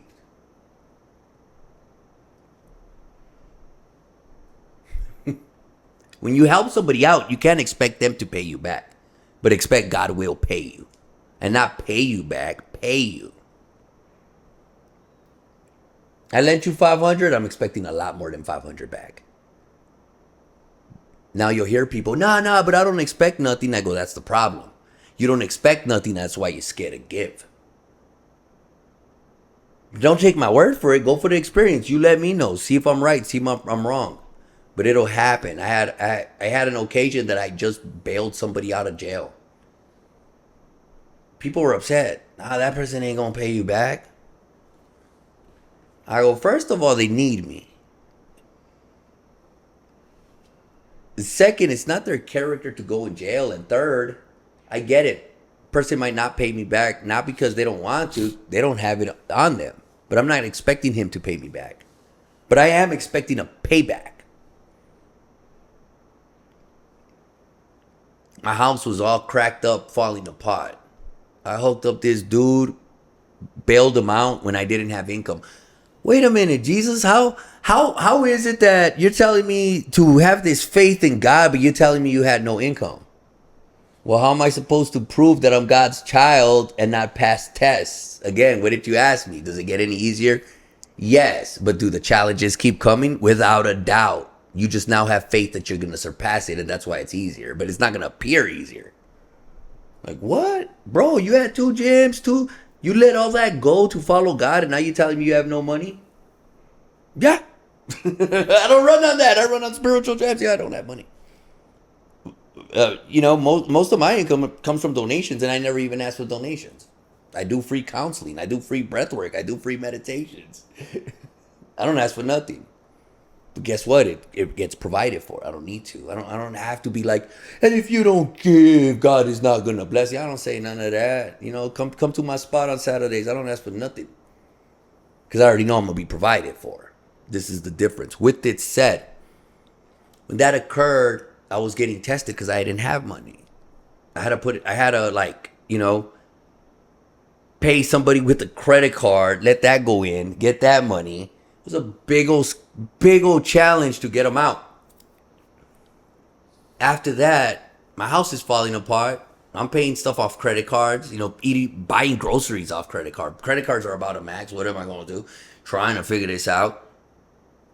This dude that I'm working with in Denver, that's a good buddy of mine. He comes to my house and he's like, yo, Jesus, why are you living like this? I'm like, I just, that's where it is right now.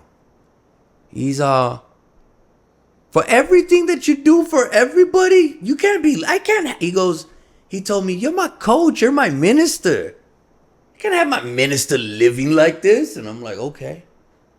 He goes, bro, I've been doing this up in Colorado. I got you. I got a paint gun. I got everything. He hooked up the whole house. Wow. $8,000 job. I spent only like $275 to bail this guy out. Wild. Talk about a paycheck. God pays. Now the dude,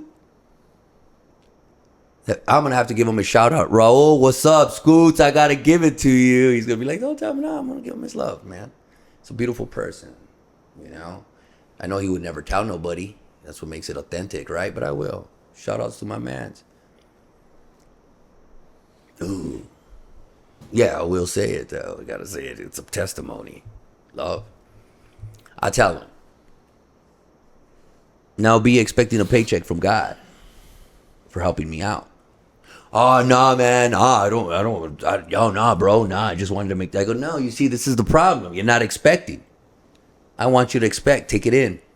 No. I'm like, God, you think God has debt? Are you crazy? You better expect to get paid. You got the boss that pays the most. This universe pays the most. Calls me up 1 month later. Goes, bro, I had an accident. The insurance just called me and said they paid me wrong. I just got a check for $50,000. Damn. You want to call that coincidence? You could, then it'll be a coincidence. Or you want to recognize the reality of your truth, then it's going to exist. Because here it is. Miracles happen all the time. It's your choice to see them or not.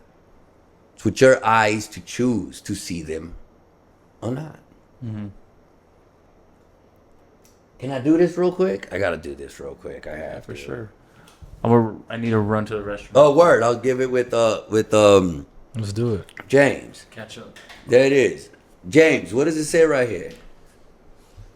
The complete dictionary. Perfect. Now say it to yourself. The complete dictionary. Say it to yourself. The complete dictionary. Say it. Oh. Thank you.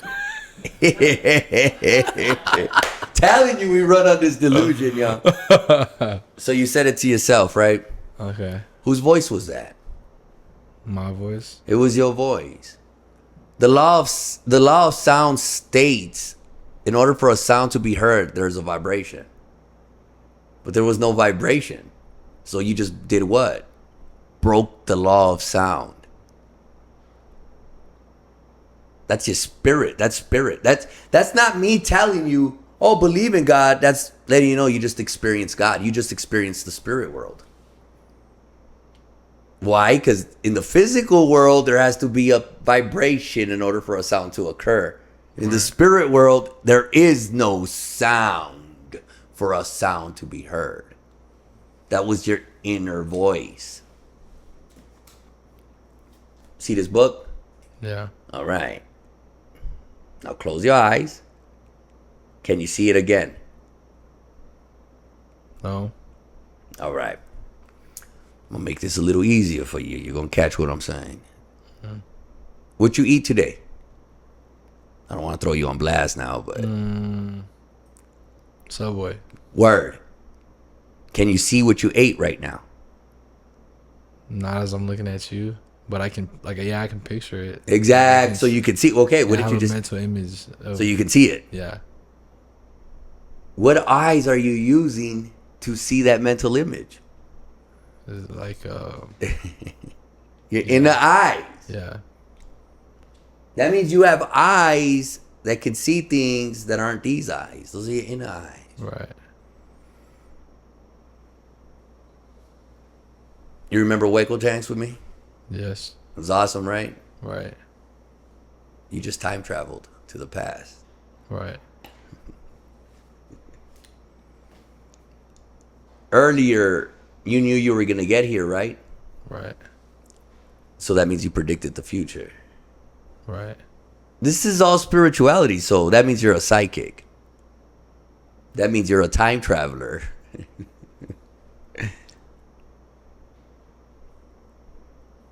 See that for what it is. So how are we not thinking that we're capable? This is wild. Now you're recognizing the delusion. You have the power to time travel. So break the law of sound. I got a confession. Give it to me, God.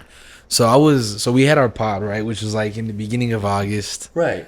and in the middle of August we did Waco Tanks. We did like the envisioning in the future and stuff. Word. This month I was putting a lot of that stuff to practice, practicing gratitude, envisioning like my day, like envisioning how it's gonna go. Perfect. Focusing on being like my best self, like the best person I can be, and seeing myself like a vessel. Right. And I finished out the month being salesman of the month. Like I crushed it. Like I was, top salesperson. Right. And the last thing I was worried about was money. Like Right. I wasn't stressing over like money. I wasn't thinking of it like, I need to make money. Right. If that makes sense. Yep. So it just kind of came and kind of just fell in my hands, and I don't know, it blew my mind. Like it blows my mind like the way it all happened, and how like just how I manifested it. Like it was weird. It was weird, but it just blows my mind because I wasn't stressed out about nothing, and for the most part, I was literally creating my reality. But then of course I starting at the end of the month, like whatever, I was salesman of the month, and I had a big I hit a slump. Right. And like the vibes weren't as high, it wasn't as good. And I guess now I'm in like this phase, or like this realization of how do I stay there all the time? Like how do I stay that? I mean, Choice. yeah. Like I literally don't. Yeah. Free will. Okay, so you fell into this slump, right? But yeah, why did it feel so easy to fall into the slump? Habit. Because that's what you're used to doing. It goes to habit all over again. Right. You saw the miracle, and now you're doubting it out of your own doubt. That's And you said you've fallen into a slump, but yet you're fed, sheltered, and clothed. right. So what slump are you talking about? Right. About a money? You know that the word dollar means debt? So how can you be a debt using debt to purchase things? That's make Right. And then I guess what's even crazier is like, Pablo Santo, thank you. even though I haven't gotten paid, like I haven't got paid out for it. So Right. I mean, speaking on broke, like I'm as broke as it can get right now too. You know what I mean? What's broken about you? Nothing. I guess you're right. Nothing's broken about me. Exactly. But I don't know. Yeah, like I'm fighting that attachment to money, to Stop liking materialistic. horror movies, God. Yeah. Let's make a comedy. Stop liking horror movies. You've been watching them too much that you're trying to live in it all the time. Stop that. That's what I'm trying to say, is get into your reality. This is beautiful that you're speaking this, because this is going to help a lot of these viewers. Right. What slump are you talking about? That you don't have money in your pocket? Yeah. What do you need it for? I really don't need Exactly. it for nothing. I mean, I paid all my bills. Everything's Right. good, Right. And even if they don't get paid, and then what? Off to the new adventure. Right. Why is it that we worship debt? The dollar is a debt. Let's go to the old Oxford. And speaking of the law of giving and receiving, this month I don't know if you peeped, Diego. I don't think you saw it.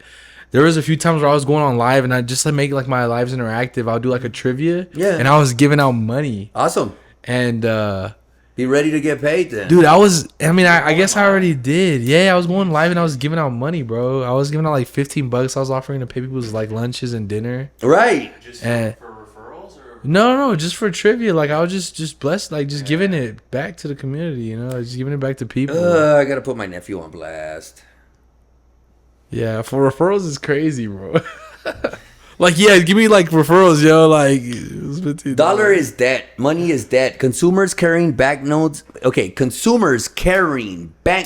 in their wallets hardly think of themselves as creditors. Nonetheless, banknotes represent the central bank's debt to banknote holders. Similarly, a bank deposit represents the bank's debt to the customer.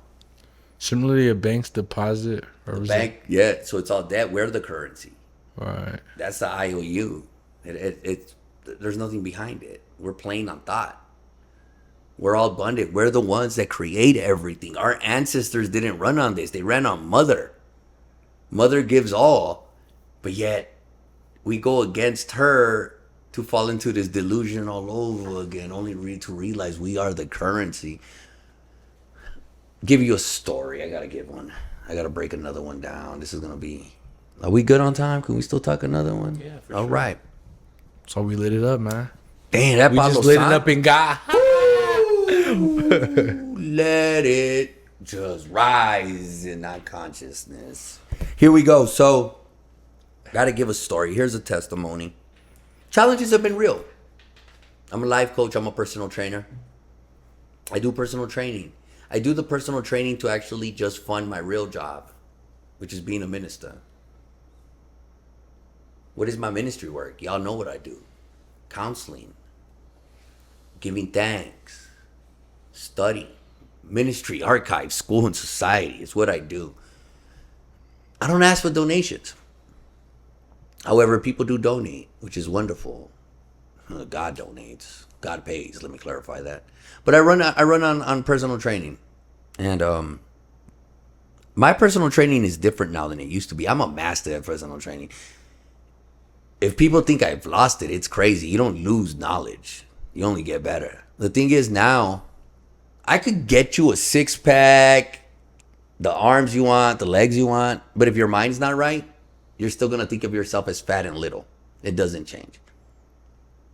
Look at anybody that looks good. They still doubt how they look. You want more consumption. You're taught to consume, so you're never gonna be happy with how you look. I'm a health coach. So I've advanced from that. So when you train with me, our main exercise is here. Yes, I tell you what physical foods to eat, but more importantly, what emotions to digest. Excuse me. So it's different. So when you're getting people that are breaking those chains, it's a brand new start. Right now, plastic surgery and steroids are so in, it's crazy. That's just real. But nobody's happy on that.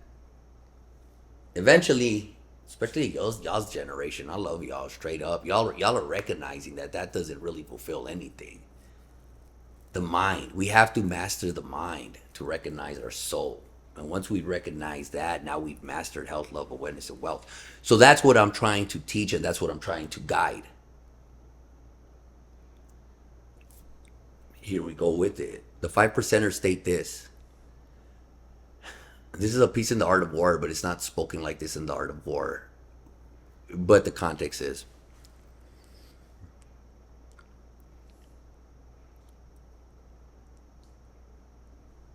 Is it 80? I'm going to say 85. I might be quoting it wrong. But 85% are deaf, dumb, and blind. 85% will never know who they are. They don't have knowledge of self. So they're going to be taught to consume. They're going to be taught this delusion.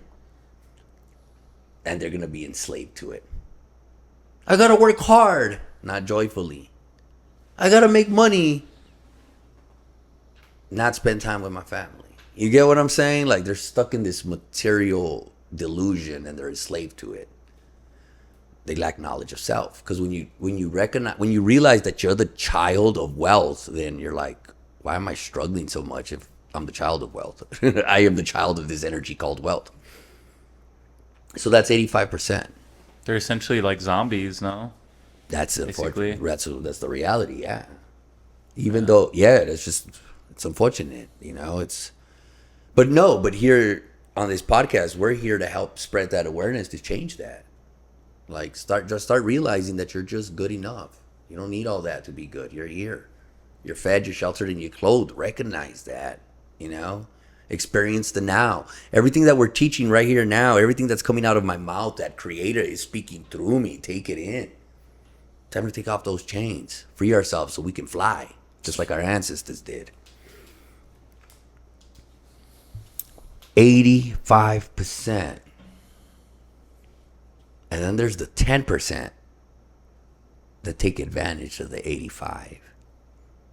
They know what I know, but they use it for their benefit. I'm going to let them work their butts off, do what they do so they could just feed the beast. And then there's the 5%ers. They call them the poor righteous teachers. I don't see nothing poor in them. But what they're explaining about the poor is the world's looking at them as poor. In reality, they got it all. That's why they're righteous. So that's what the 5%ers break down. 85% deaf, them blind. 10% taking advantage of them. And then there's the 5%ers that are trying to teach everybody to come back to their true nature. So here we are. With that said, what did you ask me right now? I know we man, I'm kind of like going all over the place right now. So much coming through. Talking about feeling broke, like there's nothing broken. So why do we, again, because we've been taught that way. So we're freeing ourselves, we're bettering ourselves, and to start actually concentrating that really the wealthy don't need anything.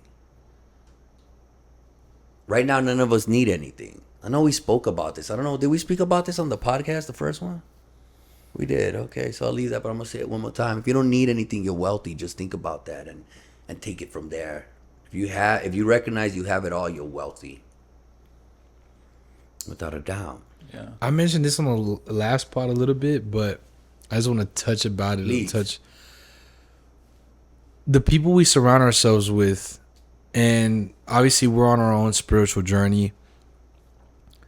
Sometimes they can take away from your journey, and even though they might not have bad intentions, by default they're just stuck in their ways, right? And they're all like growing at their. So would you say we need to isolate ourselves to be in terms of who we're trying to become, or how do we balance that, being around? Everyone's a teacher. So this depends where you're at, but everybody's a teacher. If you ever study the New Testament about Jesus, they say he kicked it with sinners. Why was he able to kick it with sinners?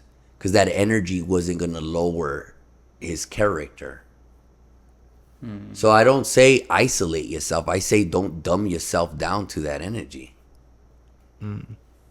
Why is it the way they're acting dumbs you down? If it's dumbing you down, again, it's because you haven't learned a lesson.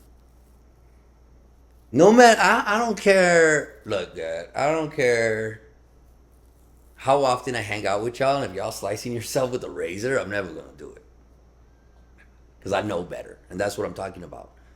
When there's an energy around you that's like that, if you know better, it's not going to affect you. But two things happen.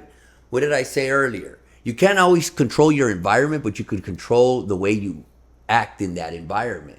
However, if your character stays divine, the environment changes. So two things are going to happen. Either these people are going to recognize the God within you and say, hey, I want some of that, and change, or they're going to bounce. And most of the time when they bounce, they're not even going to be mad at you. They don't even know why they're bouncing. They just can't be in your frequency. I had a friend of mine one time tell me, gee, I've been trying to get to your house to meditate for 4 weeks. And then I realized something. I couldn't get there because I was too negative. It was like God was putting a force field. He goes, I couldn't even get there. I had to change. He goes, you taught me something without me even being there. I had to realize I need to better myself just to enter the temple. If I'm going to see G, I got to be in better character. So he had to fix himself even before he showed up. That's powerful. That's interesting. Got to give you the story. This is what I was forgetting. This is why I was like, the Palo Santo came and we got into this. But if we didn't, we would have not had that conversation. Okay, talking about money. Very similar thing. So I'm telling you. So less clients right now. No biggie. Congratulations on all my new clients coming in as they're pouring in right now, which is awesome. I'm a celebrity trainer, by the way, but I'm not gonna mention names. Okay, I'm just no, but everybody's a celebrity. That's what I'm giving it to you. I'm just a little excited about something right now.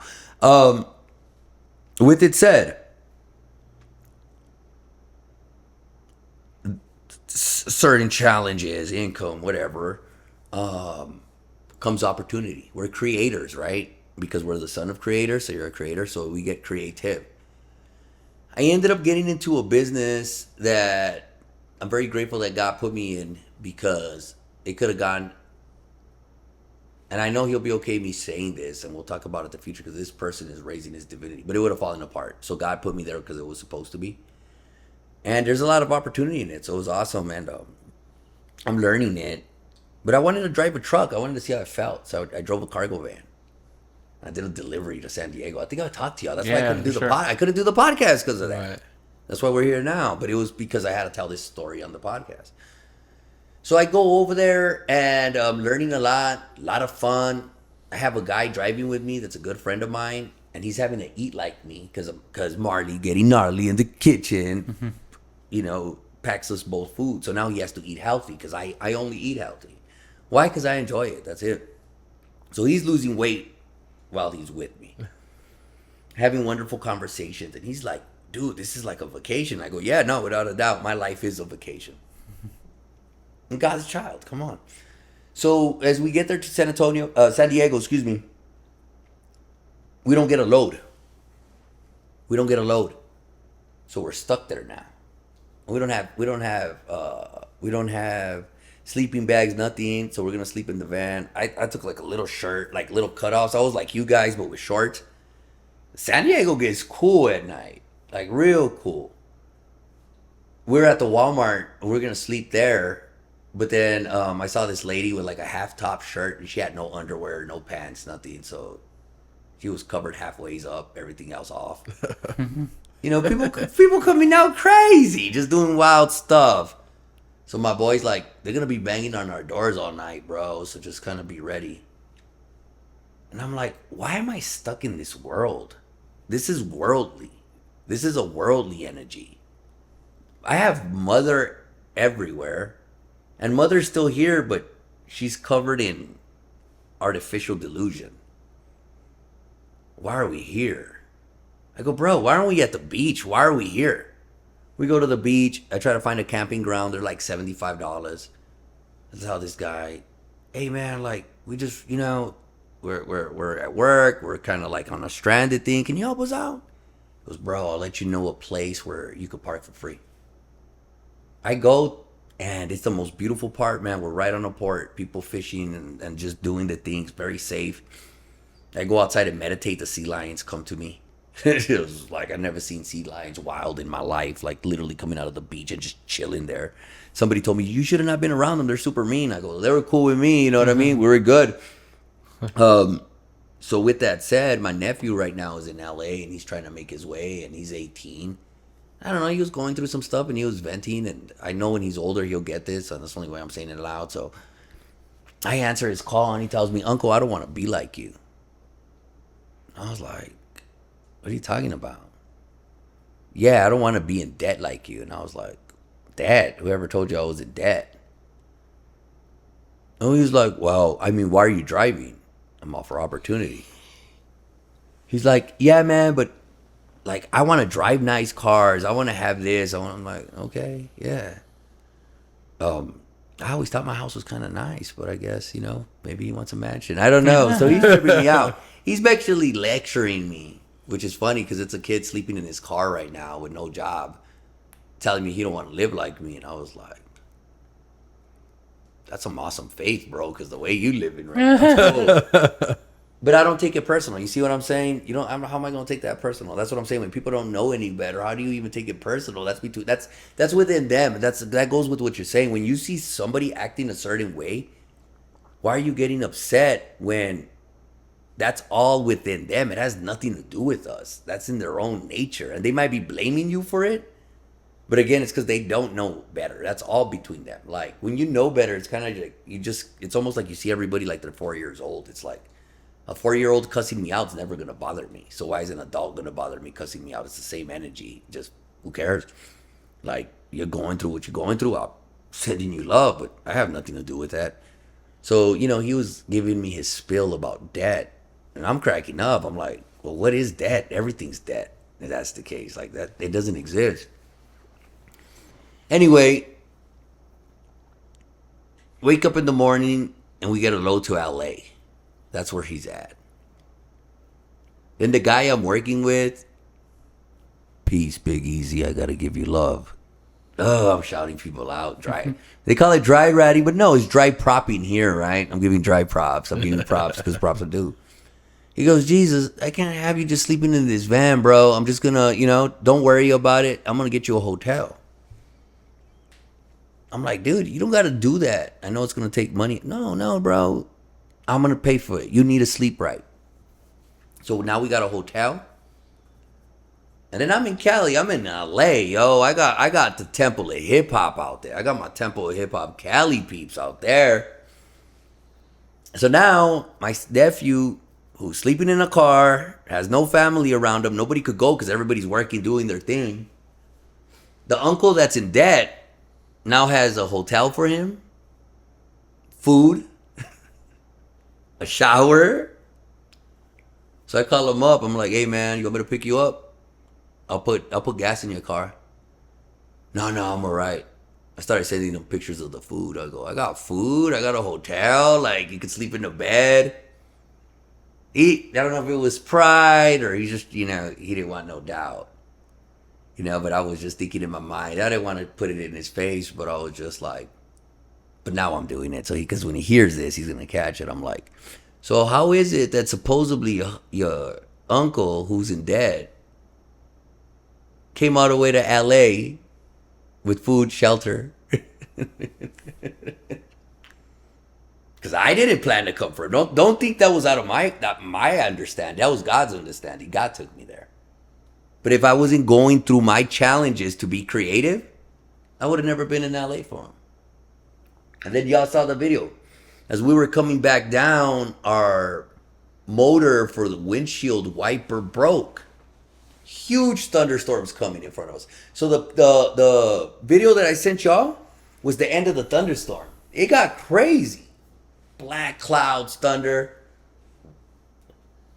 I thank the wind. I told the wind and the rain, I know we're in your way. I know that you're here to provide life and we're in your way. So how can I tell you to stop feeding the rest of the reality just so we could be okay? You know what I'm saying? Like, how is my life more valid than all the life that you're giving with your rain? But just be gentle. And then I thank God. As we're cruising, it rained all on the side of us. It didn't touch our windshield. This dude that's with me was like, bro, who are you? I'm like, yo, it's just, all of us can do it. It's just God coming through. Right as we were going through it, I sent y'all the picture. There's a truck on the side of us that says Christ is the answer. I was like, why are we worrying about bills and all of this stuff when, I'm here blessed, parting rain, and having this conversation here. So if you're around this type of energy right now, what are you worried about? But all of us can do this. You just gotta have that faith and that experience. And again, don't believe me, experience it. Start doing your affirmations. You got an affirmation. This is y'all's homework for today or for tonight, and just do this.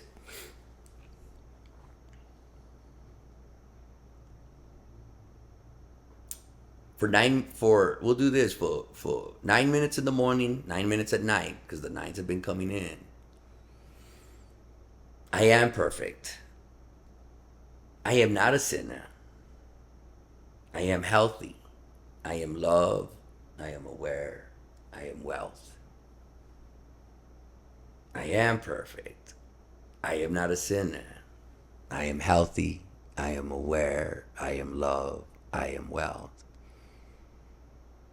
I am perfect. I am not a sinner. I am healthy. I am love. I am aware. I am wealth. I am perfect. I am not a sinner. We repeat that 9 minutes in the morning, 9 minutes at night. Now we're deprogramming what you thought for all those years of creating a new habit. Watch your life change. The programming is. Do you think it's intentional by a specific Yeah, group? without a doubt. Like who's they, or what is like? Well, what are they getting from? ooh, that's a whole Yeah. that's a whole other breakdown for real, straight up. You know,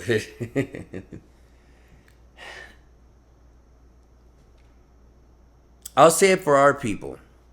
We're indigenous. We got enslaved,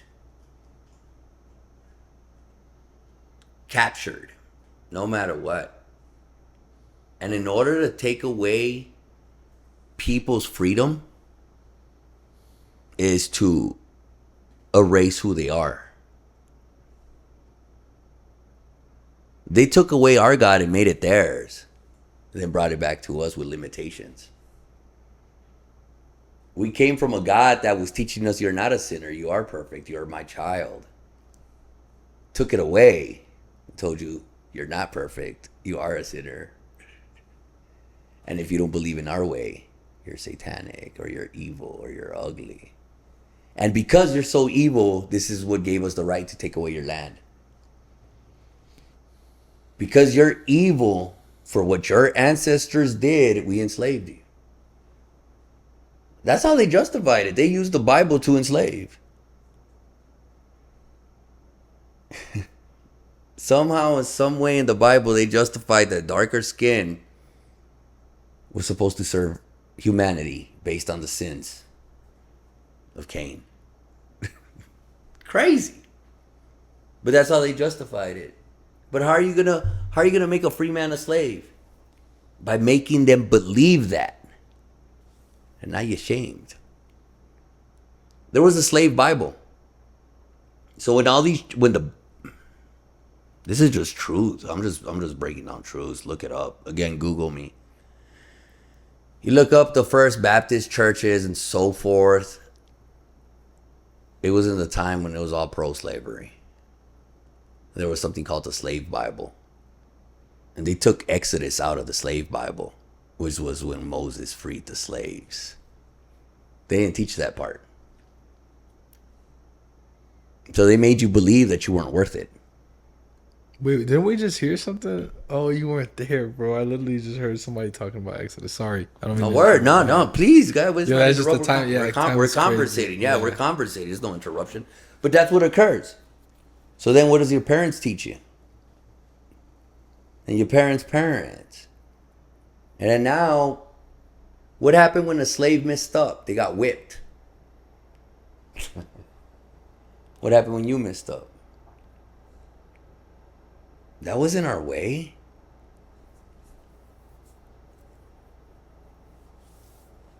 We teach oppression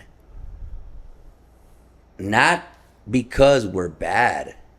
I had a conversation with somebody because they're like, Eddie, on that last podcast, you went hard on parents. I go, no, I didn't.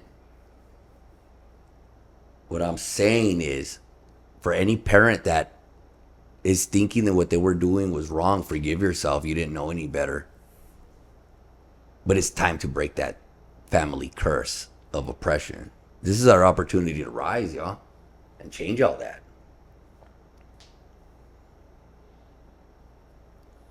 That's where it's at.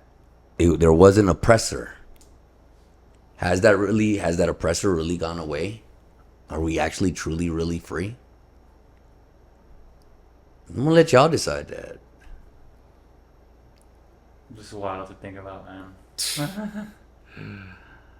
Just like programming in general. It is. It's programming. But here we are to break that family curse. But see, we need to constantly. I feel like we need to constantly have these conversations Constantly. because it's so easy to fall back into the manipulation. Like it's literally so easy. You know what the churchgoers say? They say missing church makes 1 week. Because you go to church once a week. Right. Missing church makes 1 week. The word church, we always see that you got to go somewhere for. It says in the Bible, 2 or more. This is church. This whole thing's been church. Right. What is church? Just positive thinking. There's only a positive or a negative. I have this shirt, Love One Another. In what they call Hinduism, they say there's 3 million gods. But if you talk to anybody that practices Hinduism, they tell you there's only one God with 3 million personalities. How many personalities do you have? Let's just keep it real. What did I tell you? I'm a life coach. I'm a personal trainer. I'm a minister. I'm a hip hop scholar. I'm a father. I'm a son. I'm a brother. I'm a husband. That's a lot of personalities that I'm carrying. So God's going to have different personalities. But one personality God will never have is hate. That's not God's nature. That's not our nature. God is a nature. We just have to follow that nature. To all my atheists out there, I gotta speak this. If you think everything came from randomness, then praise randomness. Straight up. Because I know for a fact anyone who's atheist still wants to wake up and say, I want to be love. I want to be happiness. So then follow that. Practice that. Be that. You want to be happy? Perform happiness. You want to be love? Perform love. It's whatever you want to call this energy. For me, I see it as a parent. I know it as a parent. I experience it as a parent. But this separation has to stop. Because no matter who you are, nobody wants to be depressed. Because that's not our nature. Right. So if you want to see it as devil, depression, negativity, mental illness, whatever you want to call it, none of us want that. All of us just want to be happy, so start performing that. See it for what it is. I see God. A guide of direction. And with that, I'm equipped with my gun. God, universe, nature. Ain't nobody taking me out.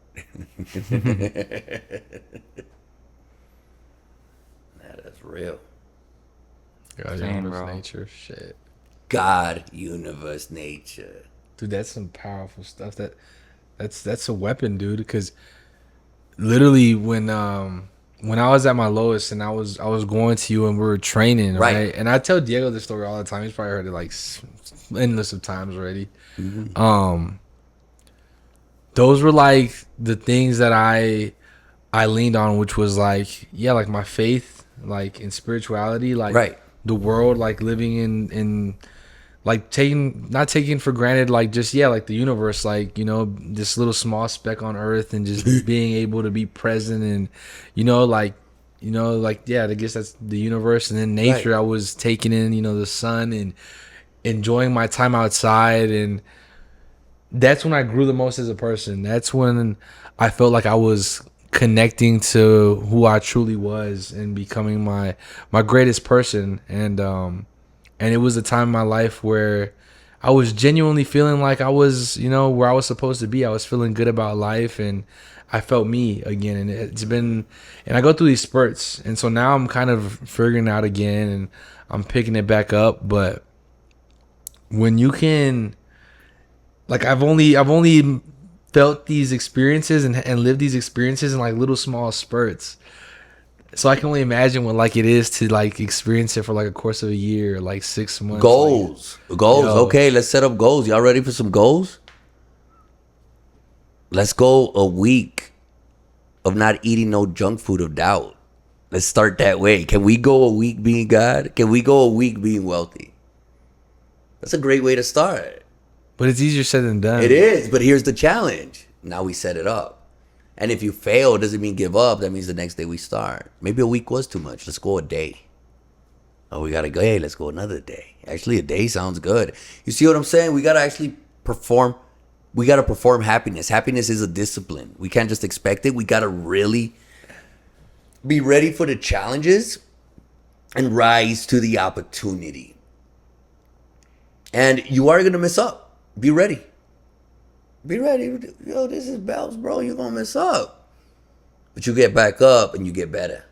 And you keep getting it until you perfect it. It's just everybody wants it right away, and you're just not. Oh, I get it. I get. Eddie, Jesus said this. I understand it. Then you go out there and you're like, well, what did I mess up?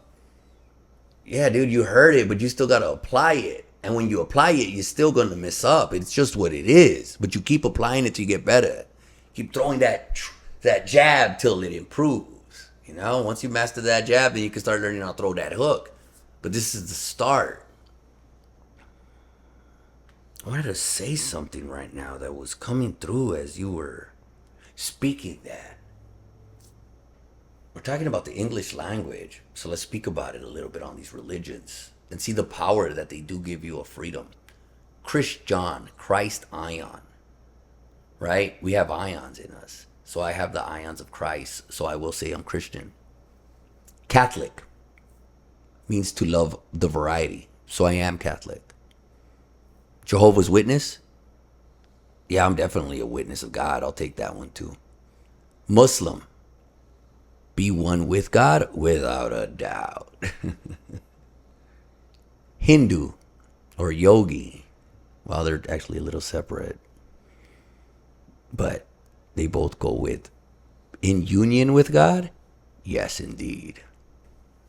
Buddha. I am the God without a doubt.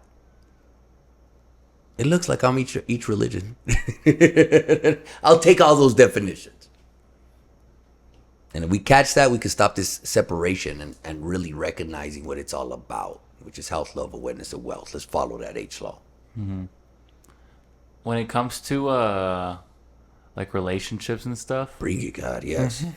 I knew that was coming. I've been waiting for this one. Let's go. Let's get into the relationships. How do you know when someone is really, I'm not going to say the one, because you never really know if someone is a one, but like, how do you know if someone is worth, like, I guess, putting your time into and just, bringing them and making them a part of like your own life, you know? How do you know? Let me ask you this, and of course, this is not on a sexual thing whatsoever. Yeah. Let's clarify it for everybody, right? But, are you comfortable with me in your house? Yes. How do you know? It's just a feeling. You know? Yeah. It's character. It's character. You just got to pay attention to this, and this is where we got to leave the vanity alone, because it'll mess it up. It's once again, you see a girl at the bar and she's beautiful, right? But where is she? At the bar. Doesn't make her a bad person. I'm not saying this. We're just going to speak into it a little bit more. She's at the bar.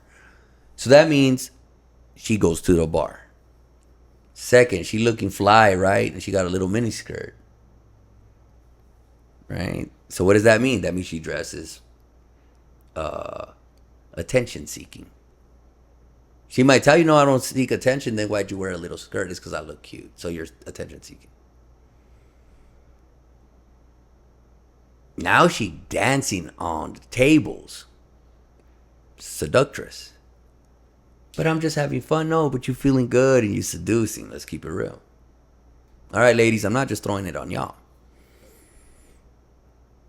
Where did she meet you at? The bar. So obviously you'd like to be social as well and be out there seeking girls. What caught your eye about her? The booty coming down and the seduction. It wasn't her intelligence. See where I'm getting at? So now you get with this girl, but no, she is intelligent. She is smart. She is cool. But there might be some things that are bothering your insecurity. I'm going to go out with my girls. You see her on Instagram all of a sudden dancing on the tables with a little skirt, drinking.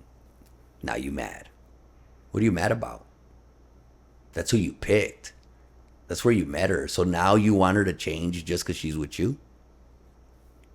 So now somehow you want her to be a different person when that's who she is. Vice versa.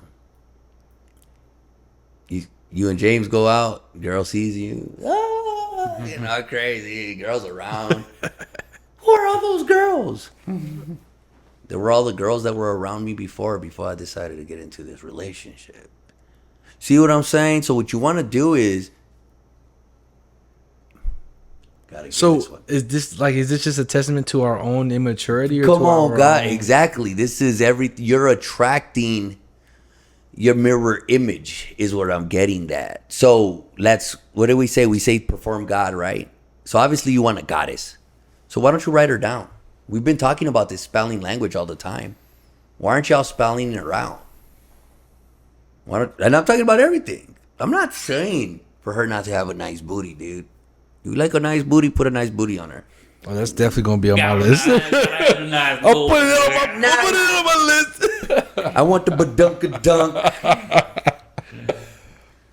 Man, for sure. So write down the badunkadunk. Mandatory. Mandatory. I'm playing. No. I'm trolling. No, you're not. I'm not. You speaking. Yeah. Why? You see what I'm saying? Why you lying to yourself? This is what we're talking about. Stop it. Be truthful. Put that big old booty on there. Oh, it's where it's at. I mean, you know. Leave it there. I'm reminding him of my wife right now. I told Molly that one time. I go, just something about you that there's plenty of things on you that's my favorite asset. No, but that's what I'm saying. Yeah, you want the fist. Yeah, dude. Who cares? Put that down if that's what you want. This is again. You see, here it is. I'm not here to speak morality or like walk. No. The reason I say I'm righteous is because I want to be right. It has nothing to do with morals. It's for me to have a good time. It's for me to have a good time. I don't do certain things because I don't want to have a bad time. I'm not going to eat a whole cake. Not because, it's going to, like, I'm ashamed or, no, I just don't want to feel lethargic and tired afterwards. You know, I know it's going to taste good, but afterwards, there's other foods that are going to taste good that are going to make me feel great. So it's the same thing with life. I'm gonna pick what I want to make me happy. That's just the reality. Like these.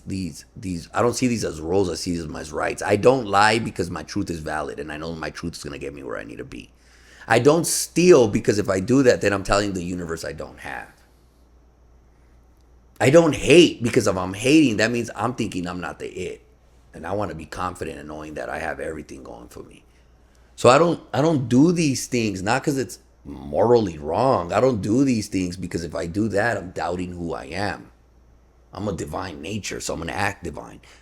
But with that said, yeah, we're here to taste good things.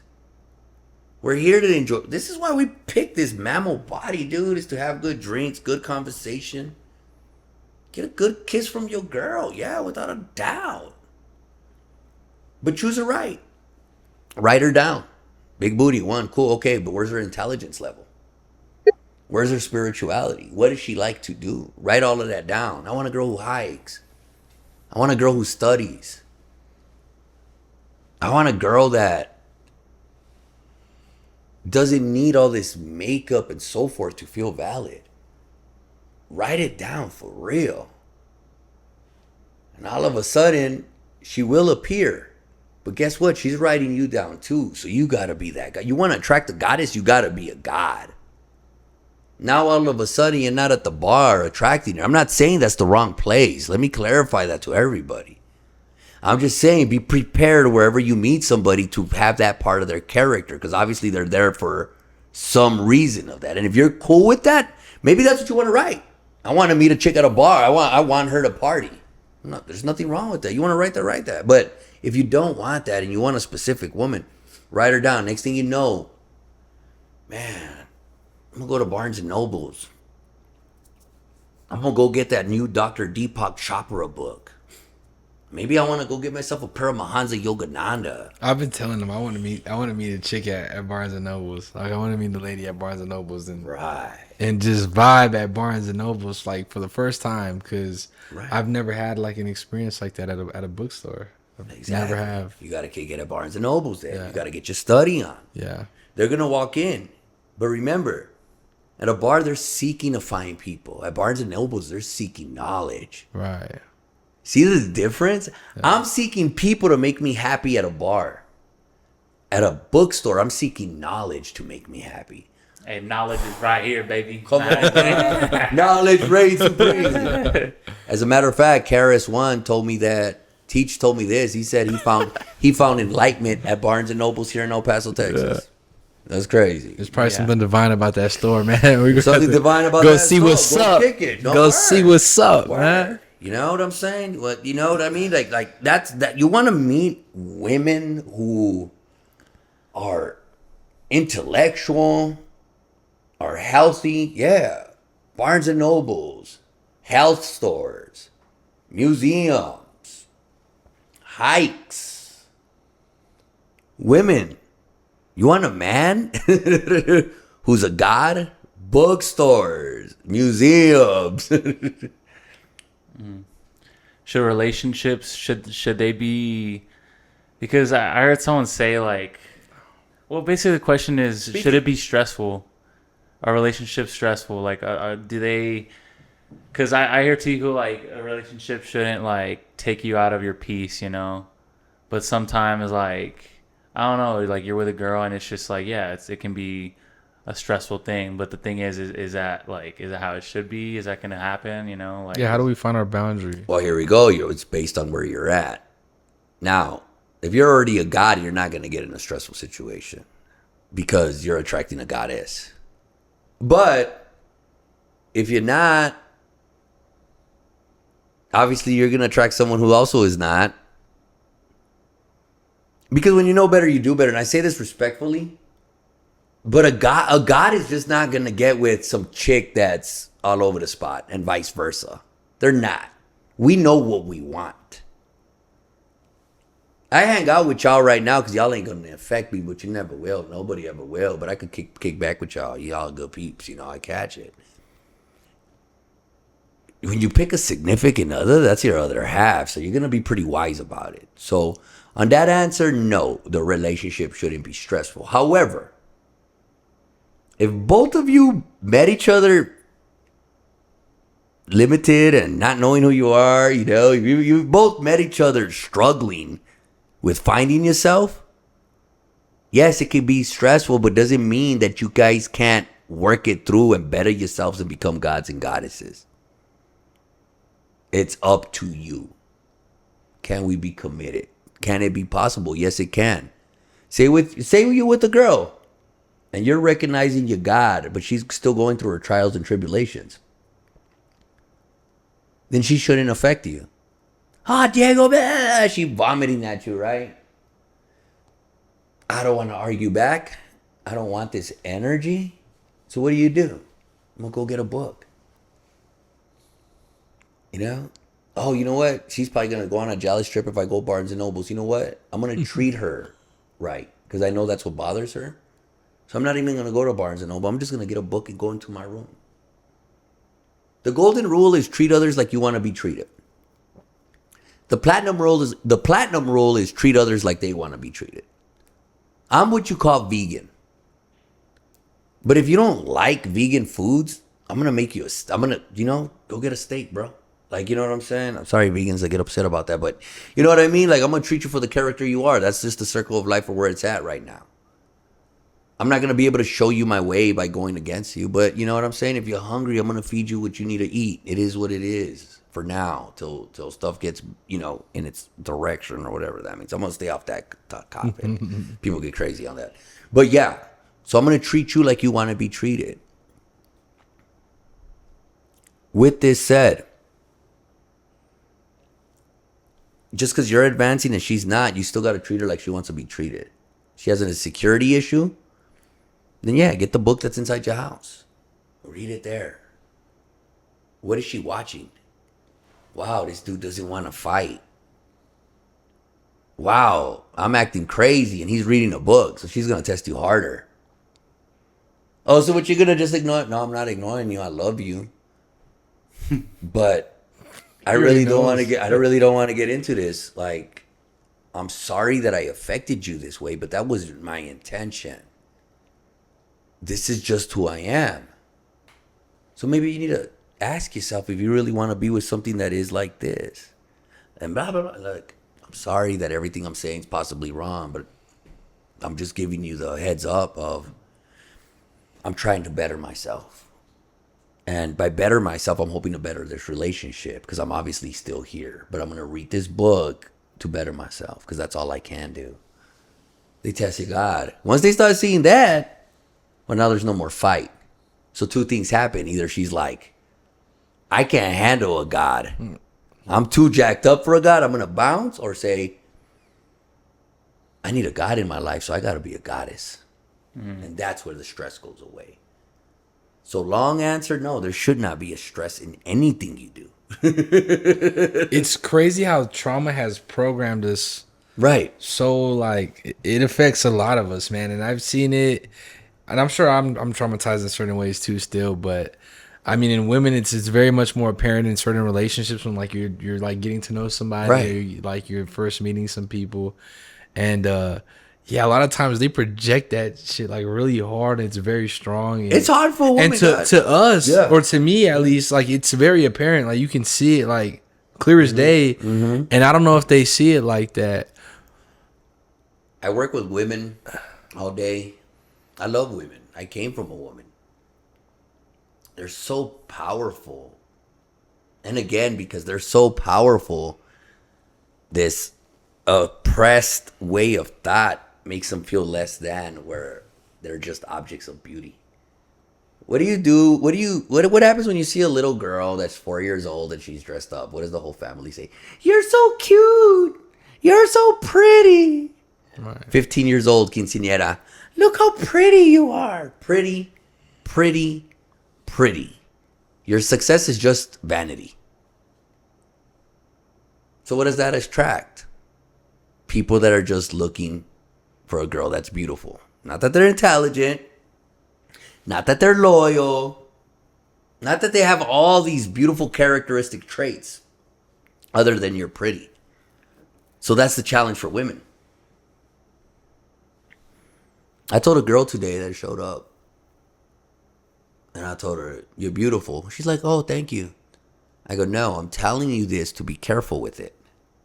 Because men are going to tell you that you're smart, that you're funny, that you're caring, without even knowing you.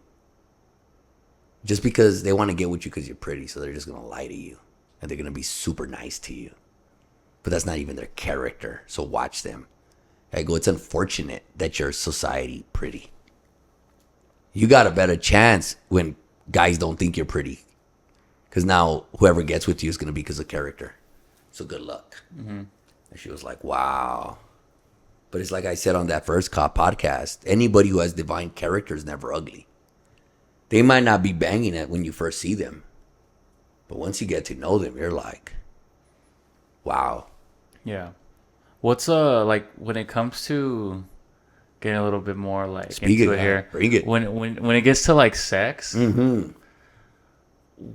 what point is it? Because I mean, we're all human. I mean, it's a part of being Right. human, and but Procreation. at the same time, there you can have bad relationship with it. How do you know when you have like what's the bad relationship? When should you be aware that okay, maybe this is not good for me, you know? Like what's the Well, when is it bad? Let's get more elaborate about it. So you're talking about the sex is good? The what? What are you talking about? That you're enjoying the sex? Like, give me more on this. No, like I'm just saying like if you should like obviously you want sex, it's a desire. Okay. But like Come on, God. Speak it. Speak it. Say it, man. no, yeah, for sure. Like it's yeah. It's so great. my thing is like, are you? Fuck. What am I even trying to say? Because you talk about like being with someone. Like in the last podcast, you talked about how sometimes like the reason we want sex is to be worshipped. Right. But what's the difference between like wanting that and like being worshipped, but also just like enjoying sex for the other Right, for the person. urge. No, yeah, you have urge, without a doubt. I get that too. We have testosterone. Here we go with this one. So, give me more of an explanation, though. Okay, so I get it. So you're telling me what's the difference between the urge and the feel Well, of is orgasm? it possible to have a bad relationship like With sex. with sex? Yeah, I mean, can it be toxic in any way? I mean, Oh yeah, no, without a doubt. right. So how do we know if we're being toxic with the sex? Yo, it'll let you know pretty quick.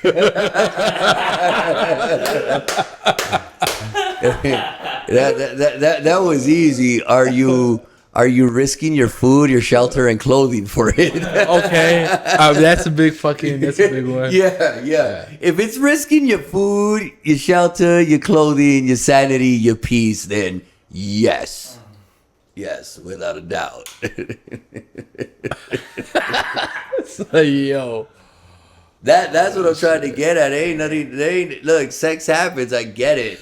But when it's taken away from your basic needs, like when you're really, I have a wife. Y'all are my kids. Everything's wonderful. We're productive. We got a good relationship.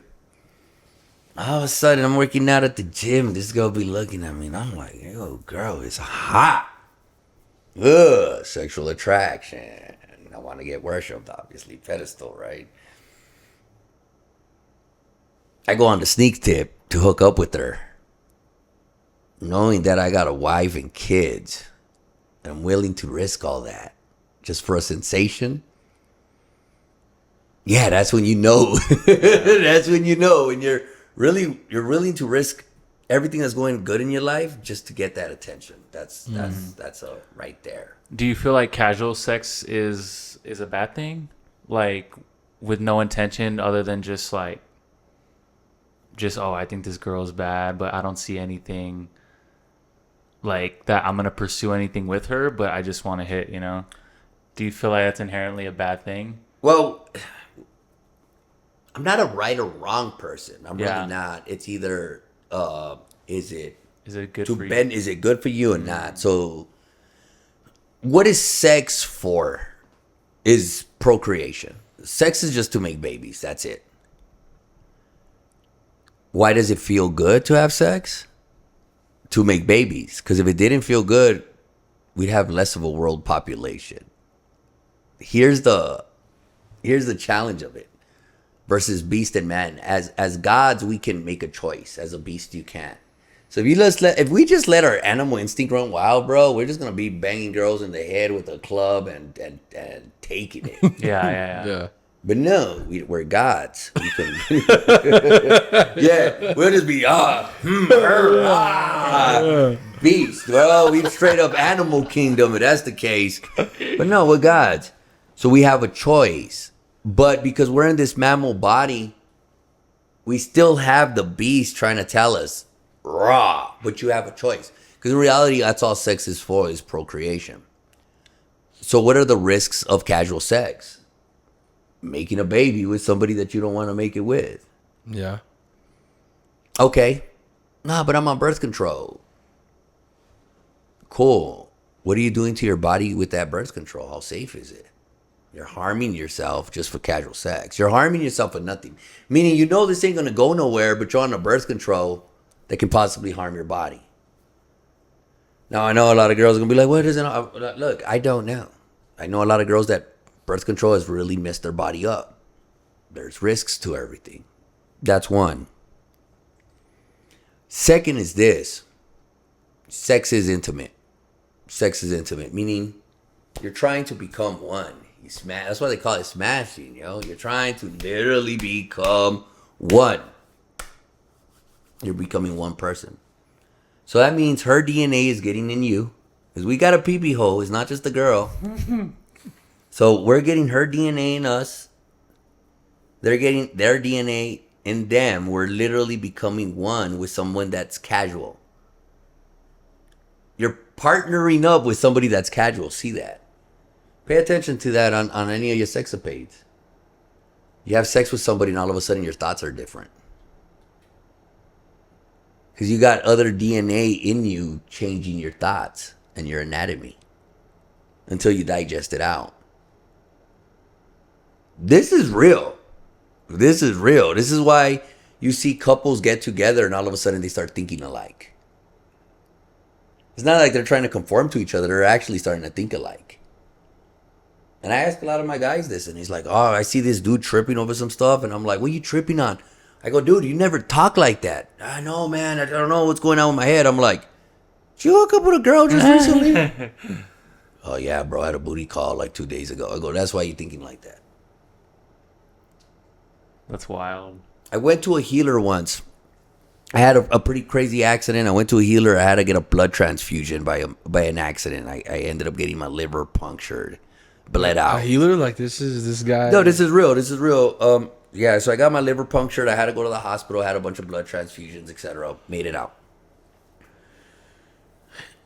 Went to a lady that massages.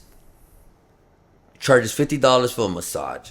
It's the craziest thing ever. I go over. She doesn't massage my body at all. We just do straight meditation for 4 hours. Crazy. She hit me. She felt me. I found out that there were curanderos from Mexico. A couple from Mexico in their 80s. Vegetarians from Mexico. That's when you know you're a real deal. I'm like, if you're healers and you're a Mexican that's 80 and you're vegetarian, there's something special about you. There's something aware about you. So the guy starts, I start telling him just certain situations, and he's like, would you like to do some magnetic therapy? And I go, what is that? He goes, it's a kinesiology therapy where your body will let me know what's wrong with you. I'm like, sure. So he's like laying me down, literally putting these magnets on me, and it's like, do you have gonorrhea? Starts asking me all these STD questions. I say no. And then my body answers no. So he's testing it. He's testing that we're aligned. So he's testing my body. He's asking my body questions as he's asking me. Everything's aligning. So he's trying to figure it out. He's like, okay, because he told me that my kidney was having problems filtering. Your kidney is normally, when your kidney's having an issue filtering, you're not digesting anger or fear properly. He noticed that I'm not angry, so he's like probably thinking, what's the fear? I know this now. I didn't think about it till later. I'm just answering the questions. And then he asked me, are you scared of anything? I said no. My body said I lied. He told me, you don't have to tell me what you're scared of.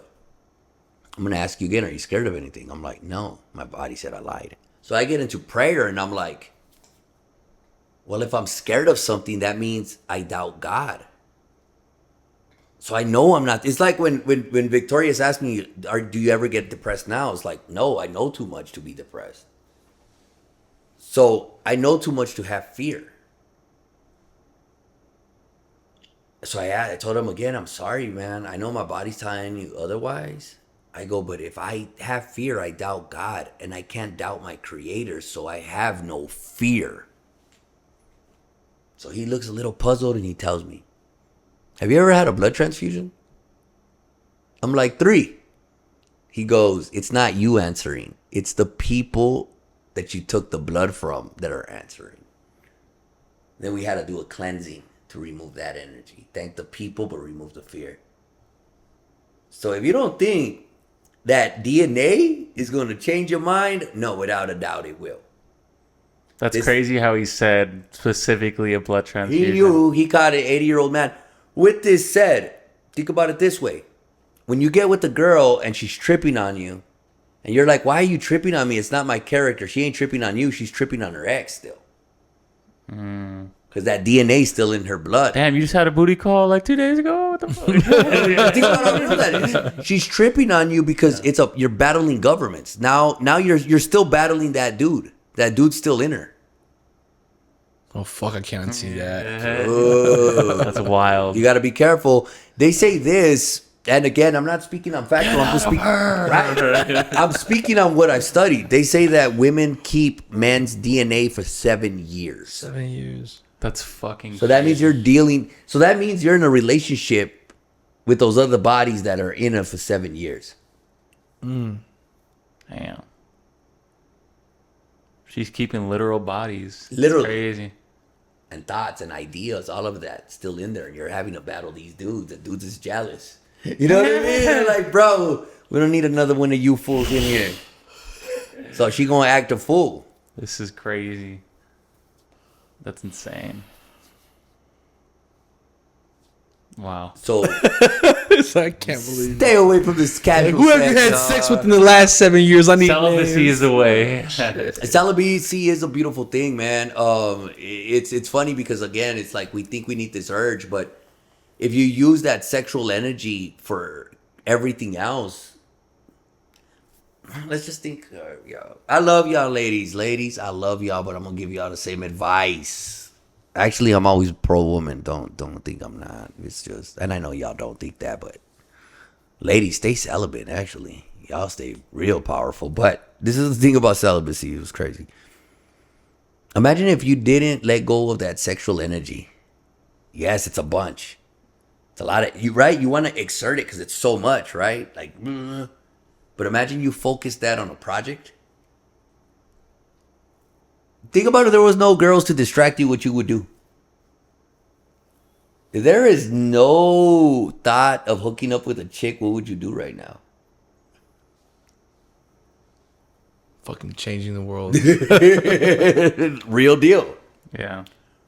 This is why all the greats stayed single. And I'm not telling anybody to stay single. I'm just saying be picky with who you hook up with, girls and guys. And see, yeah, I've kind of realized that, and it kind of sucks. Honestly, it kind of like I kind of hate to it like say it, but yeah, like relationships, like right now, it's just like such a turnoff to me. Like, Right. as even in, like as lonely as I am, I do want like some company or like do want to hang out with people. I'm more so crave like some good people around me more than anything. But the thought of like a relationship and having to just like give in and feed into a relationship and be there, like it's a lie. I mean, it requires It really is. It's so hardcore, and it's what I'm saying. Why rush something like that? That's what I'm trying to say.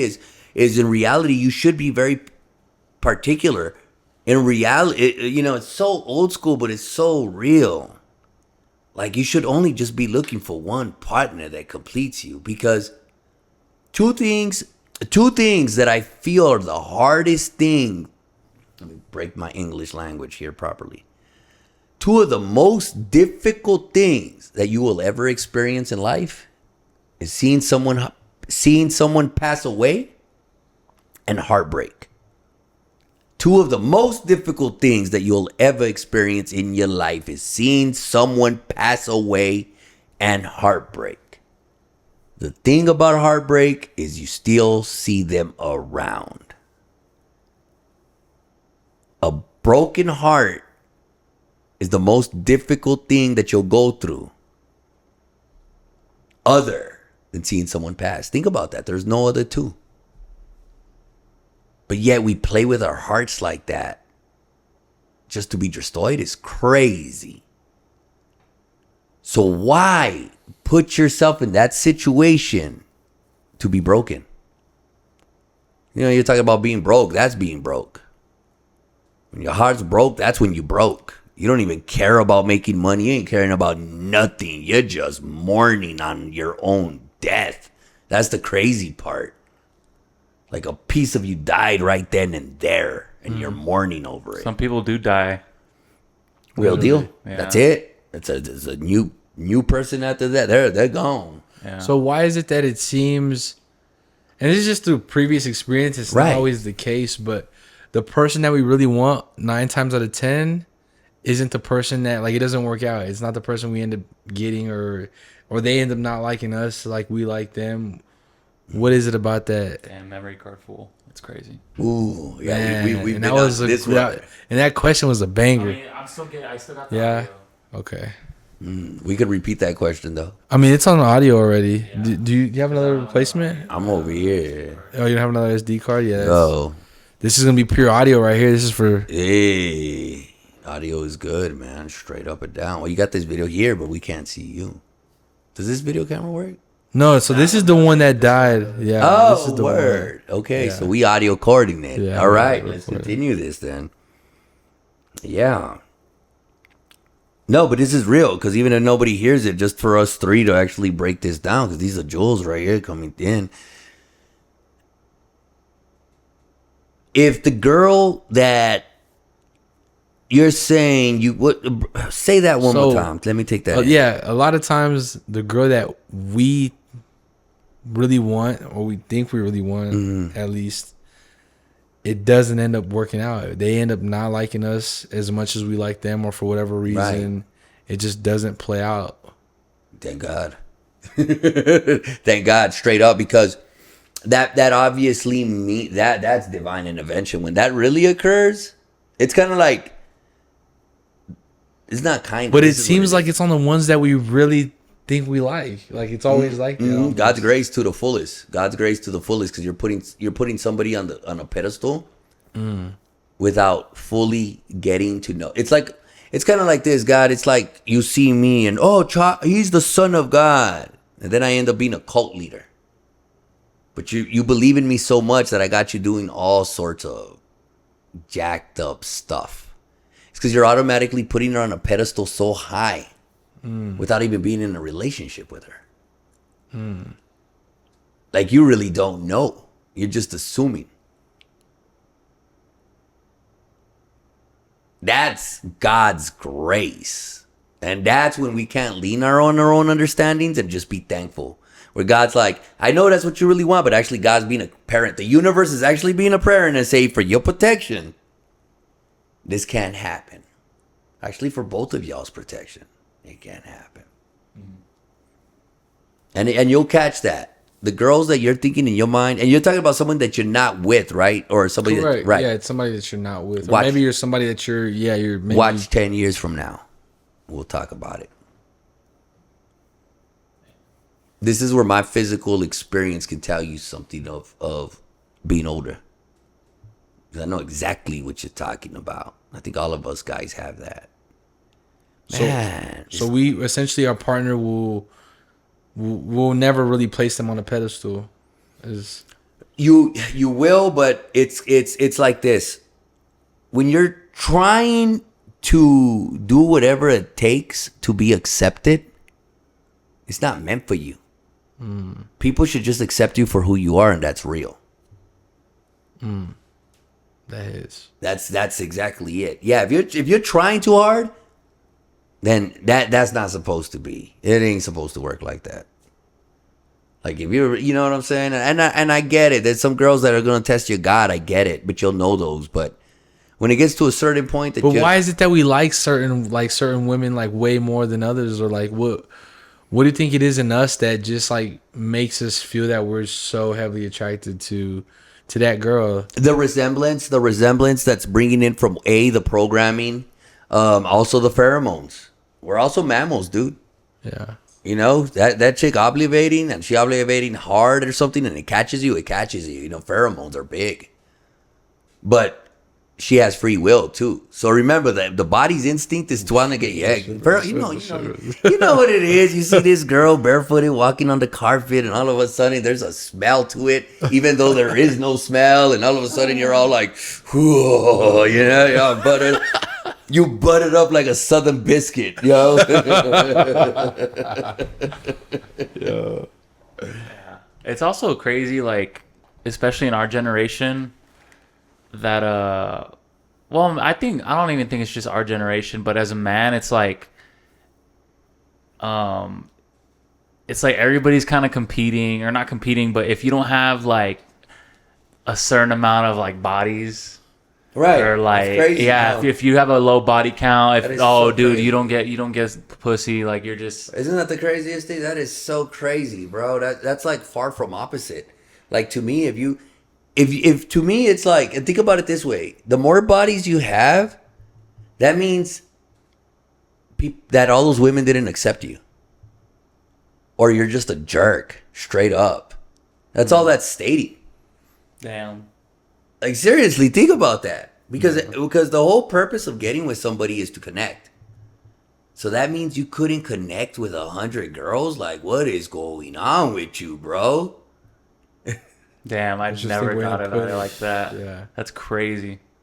Yeah. I wish I got that on camera. They not ready for that though. Yeah, obviously that's why I got into audio, but yeah, no, that's what it is. Sure.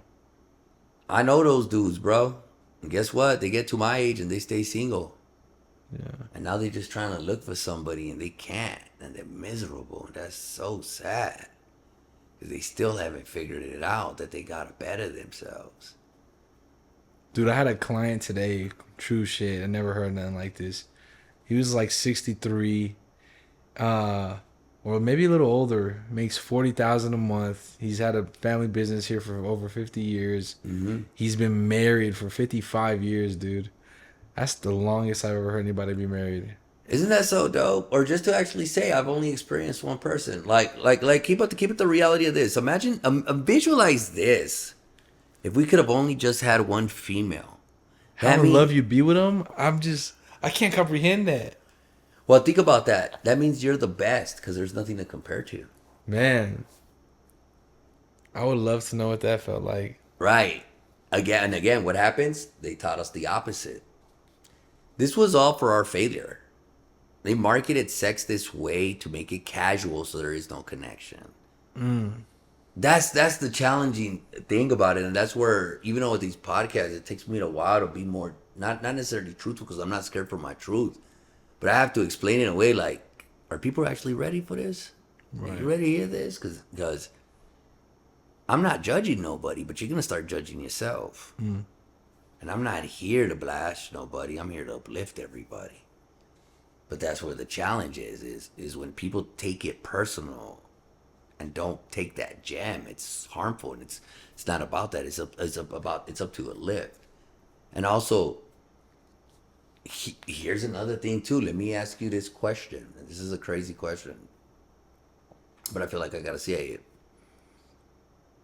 Would you rather be with a girl that has had one guy all her life, but was head over heels for her all those years,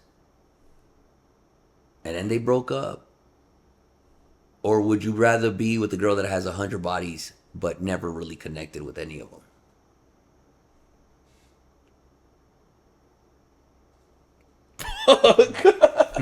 I love that y'all are thinking deep about it. I'm gonna go with the first one. I mean, personally. yeah, obviously it's way better. Like, I mean, when you put Because it I mean, into if perspective it's of probably the bodies. same with the girl as it is with a guy. If you have 100 bodies, But yeah, the 100 bodies is there's just something, it's too outrageous. and there's a reason Yeah. why Right. you haven't connected with anybody. But at the same time, the girl that's gonna love the guy like all her life, like she's gonna be solely like she's gonna still be attached to that dude. Like he's gonna be all over in her. Like her whole personality is gonna be like him. Pop. You know? You're thinking. So you see what I'm saying? It's just that based on the person, and that's what I mean. If this girl that had 100 guys but learned her lesson and renewed herself, she's actually gonna be the catch. Because if the other girl that's still head over heels over that guy, that's gonna be the hardest person to compete against, bro, and that's gonna be the challenge. Damn. So the true answer is there's no real answer other than did this girl renew herself? Right. That's actually the best answer. So she may not even think about that dude, but he's still a part of her.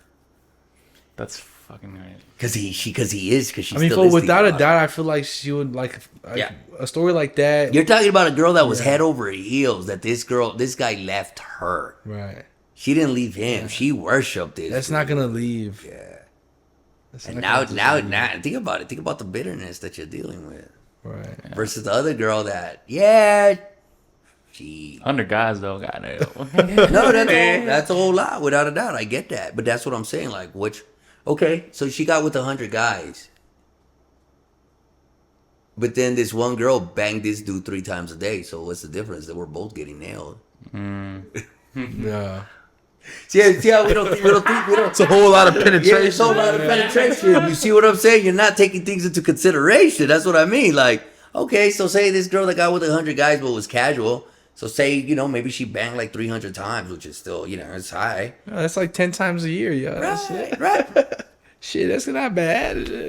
But how many different, like, you say, like, you start, like, you adopt certain mindsets. All sorts of You're adopting 100 of those all dudes. sorts of different governments, without a doubt.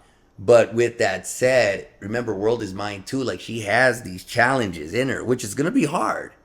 But this other girl fully submitted to this guy. So this guy's there.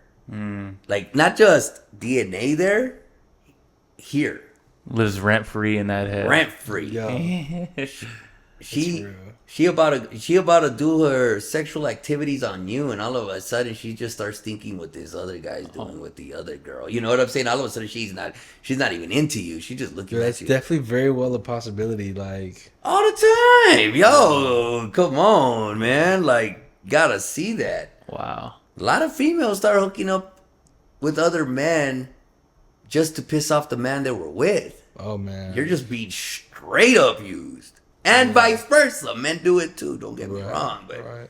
I'm just saying, like, since we're men, we have to talk about the opposite sex right here. If I was with women, I'd be talking about men. I want to clarify that. But See, yeah, but it's never talked in that perspective because right. men are labeled like the dogs. We're the guys that, you know, you can't use us technically, but Right. women really use us all the Right. time, dude. All the time. All No, the it's time. because we're men, so we don't have feelings. Do you see what I'm saying? This is the crazy part. Again, the more women you have, the more successful you are. So what you're telling me is the more you're rejected, the more successful you are? Or the more of just a straight up ass you are, the more successful you are? That's crazy. Like, oh, I got 5 different baby mamas with, 7 kids. Ha ha. Like, okay, dude, so you don't take care of your kids and you're supposed to be cool with me? See that? See what I'm saying? Like, if you're down to betray all these women, who's to say you're not going to betray me? That's one thing you got to start catching. Like, if this dude's lying to chicks, he's going to be lying to you. We don't catch that. Something you got to be careful with. A character. So how is that successful? That's what I'm saying. How is that successful? A guy that's tough and beats everybody up, who's to say he's not going to have an anger trip and try to punch you? Or use that to take you over? You see what I'm saying? These aren't positive traits. What the world tries to tell us that men are positive or not positive traits. Being tough, being money hungry, and having a lot of women aren't positive traits. Big ass delusion, right? It's not even a big ass delusion. It's harmful to anybody who's around that. I can't. Me personally, God, I'm not gonna kick it with someone who's money hungry. Me personally, I'm not gonna kick it with somebody who's just mistreating women. Me personally, I'm not gonna be hanging out with somebody that's gonna get a fight everywhere we go. I'm just not gonna do that. So check this out. Talk to me. I've had friends that do all of the above. And me being the person I am, I see other versions of them. I see who they can be or who they can become or who they really are, but it's not them all the time, I guess is the way to put it. I mean, I don't, Right. No, yeah. so how do you navigate those people? How do you? I mean, is it just kind of they got to learn their own lesson on their own time, and in the meantime you got to stay your distance? Right. No, without a doubt, and that's just where it's at. It's you got to recognize them for who they are. That's just their character. That's what it is. And yes, I get it. They're not that all the time. Everybody has God in them. Everybody, like all of us, can be the Christ at any given time, at any given second. I've gotten some great advice from womanizers before, or thieves or whatever. Sometimes I'm like, yo, bars, I'll take that one. You know what I'm saying? So they're not always like that. I get it. Yeah. But there's a probability that they will be like that, where it's going to be harmful to you. So I'm just going to be cautious with that. I'm going to pay attention to that. So I'm definitely not going to applaud it. You know what I'm saying? Like, if you start telling me about how many girls you hooked up with, I'm going to show you I'm not interested, bro. Yeah. You're going to see it. Yeah. And all of a sudden, you're going to change your mind. It's just, again, my presence is going to change your demeanor. And that's how it is. We're masters of ceremony. I'm an MC. We're masters of the ceremony. Anybody that has this divine nature is going to be a master of the ceremony. So when people try to talk, like I've had that, where people just like, and they'll feel out of place. Yeah. I'll be having a divine, it's us three having a divine conversation. This dude keeps talking about how he bangs chicks. Right. We're just going to be like, okay. All right, dude. Yeah. Yeah, like, Yeah, I've been there. Yeah, you get it? Like, I'm not going to applaud you for it, bro. Like, Right. and it's not me being rude. It's actually you being rude, speaking Right. something that's negative. I'm just not going to, you know what I mean? I'm not going to diss you for it. But I'm definitely not going to applaud you for it. I'm just like, And I just hate it. I just hate it for certain people because, I mean, there's a few people that come like to mind when we talk about, you know, people that are kind of like that. right. And I mean, there was a point in time where there was a point in time where I looked up to these people. Yeah. And I saw them as, you know, cool people that maybe I wanted to be like at one point in time in my life. And now I'm past it, and I'm just like, they're just stuck at the same spot, you know, doing the same shit. And It's all good. And again, it's because they don't know any better. I mean, you know, forgive them for they know not what they do. And I'm not here to justify people's actions. A lot of times when people hear me, they're like, no, they do know better. I go, no, anybody who really knows better wouldn't be doing it.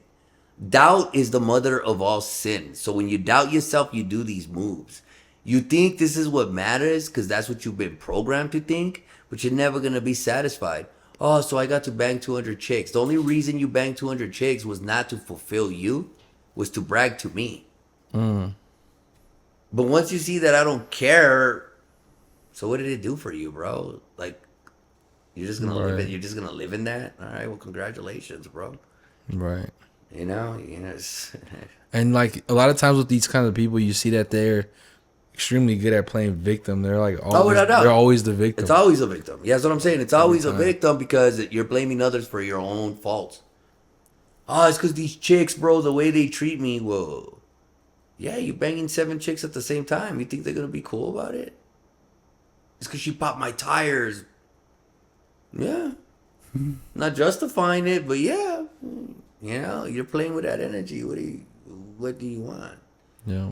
But that's now how do we help them though? That's the whole goal. Is how do we help them is by staying in a divine character. That's just where it's at.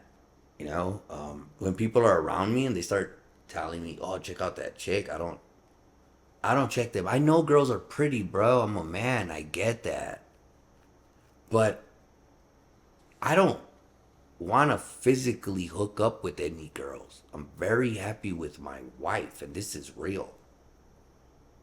I don't cheat on her not because it'll hurt her feelings. I just don't cheat on her because I don't want to. That's the difference. It's not in my character. I'm happy.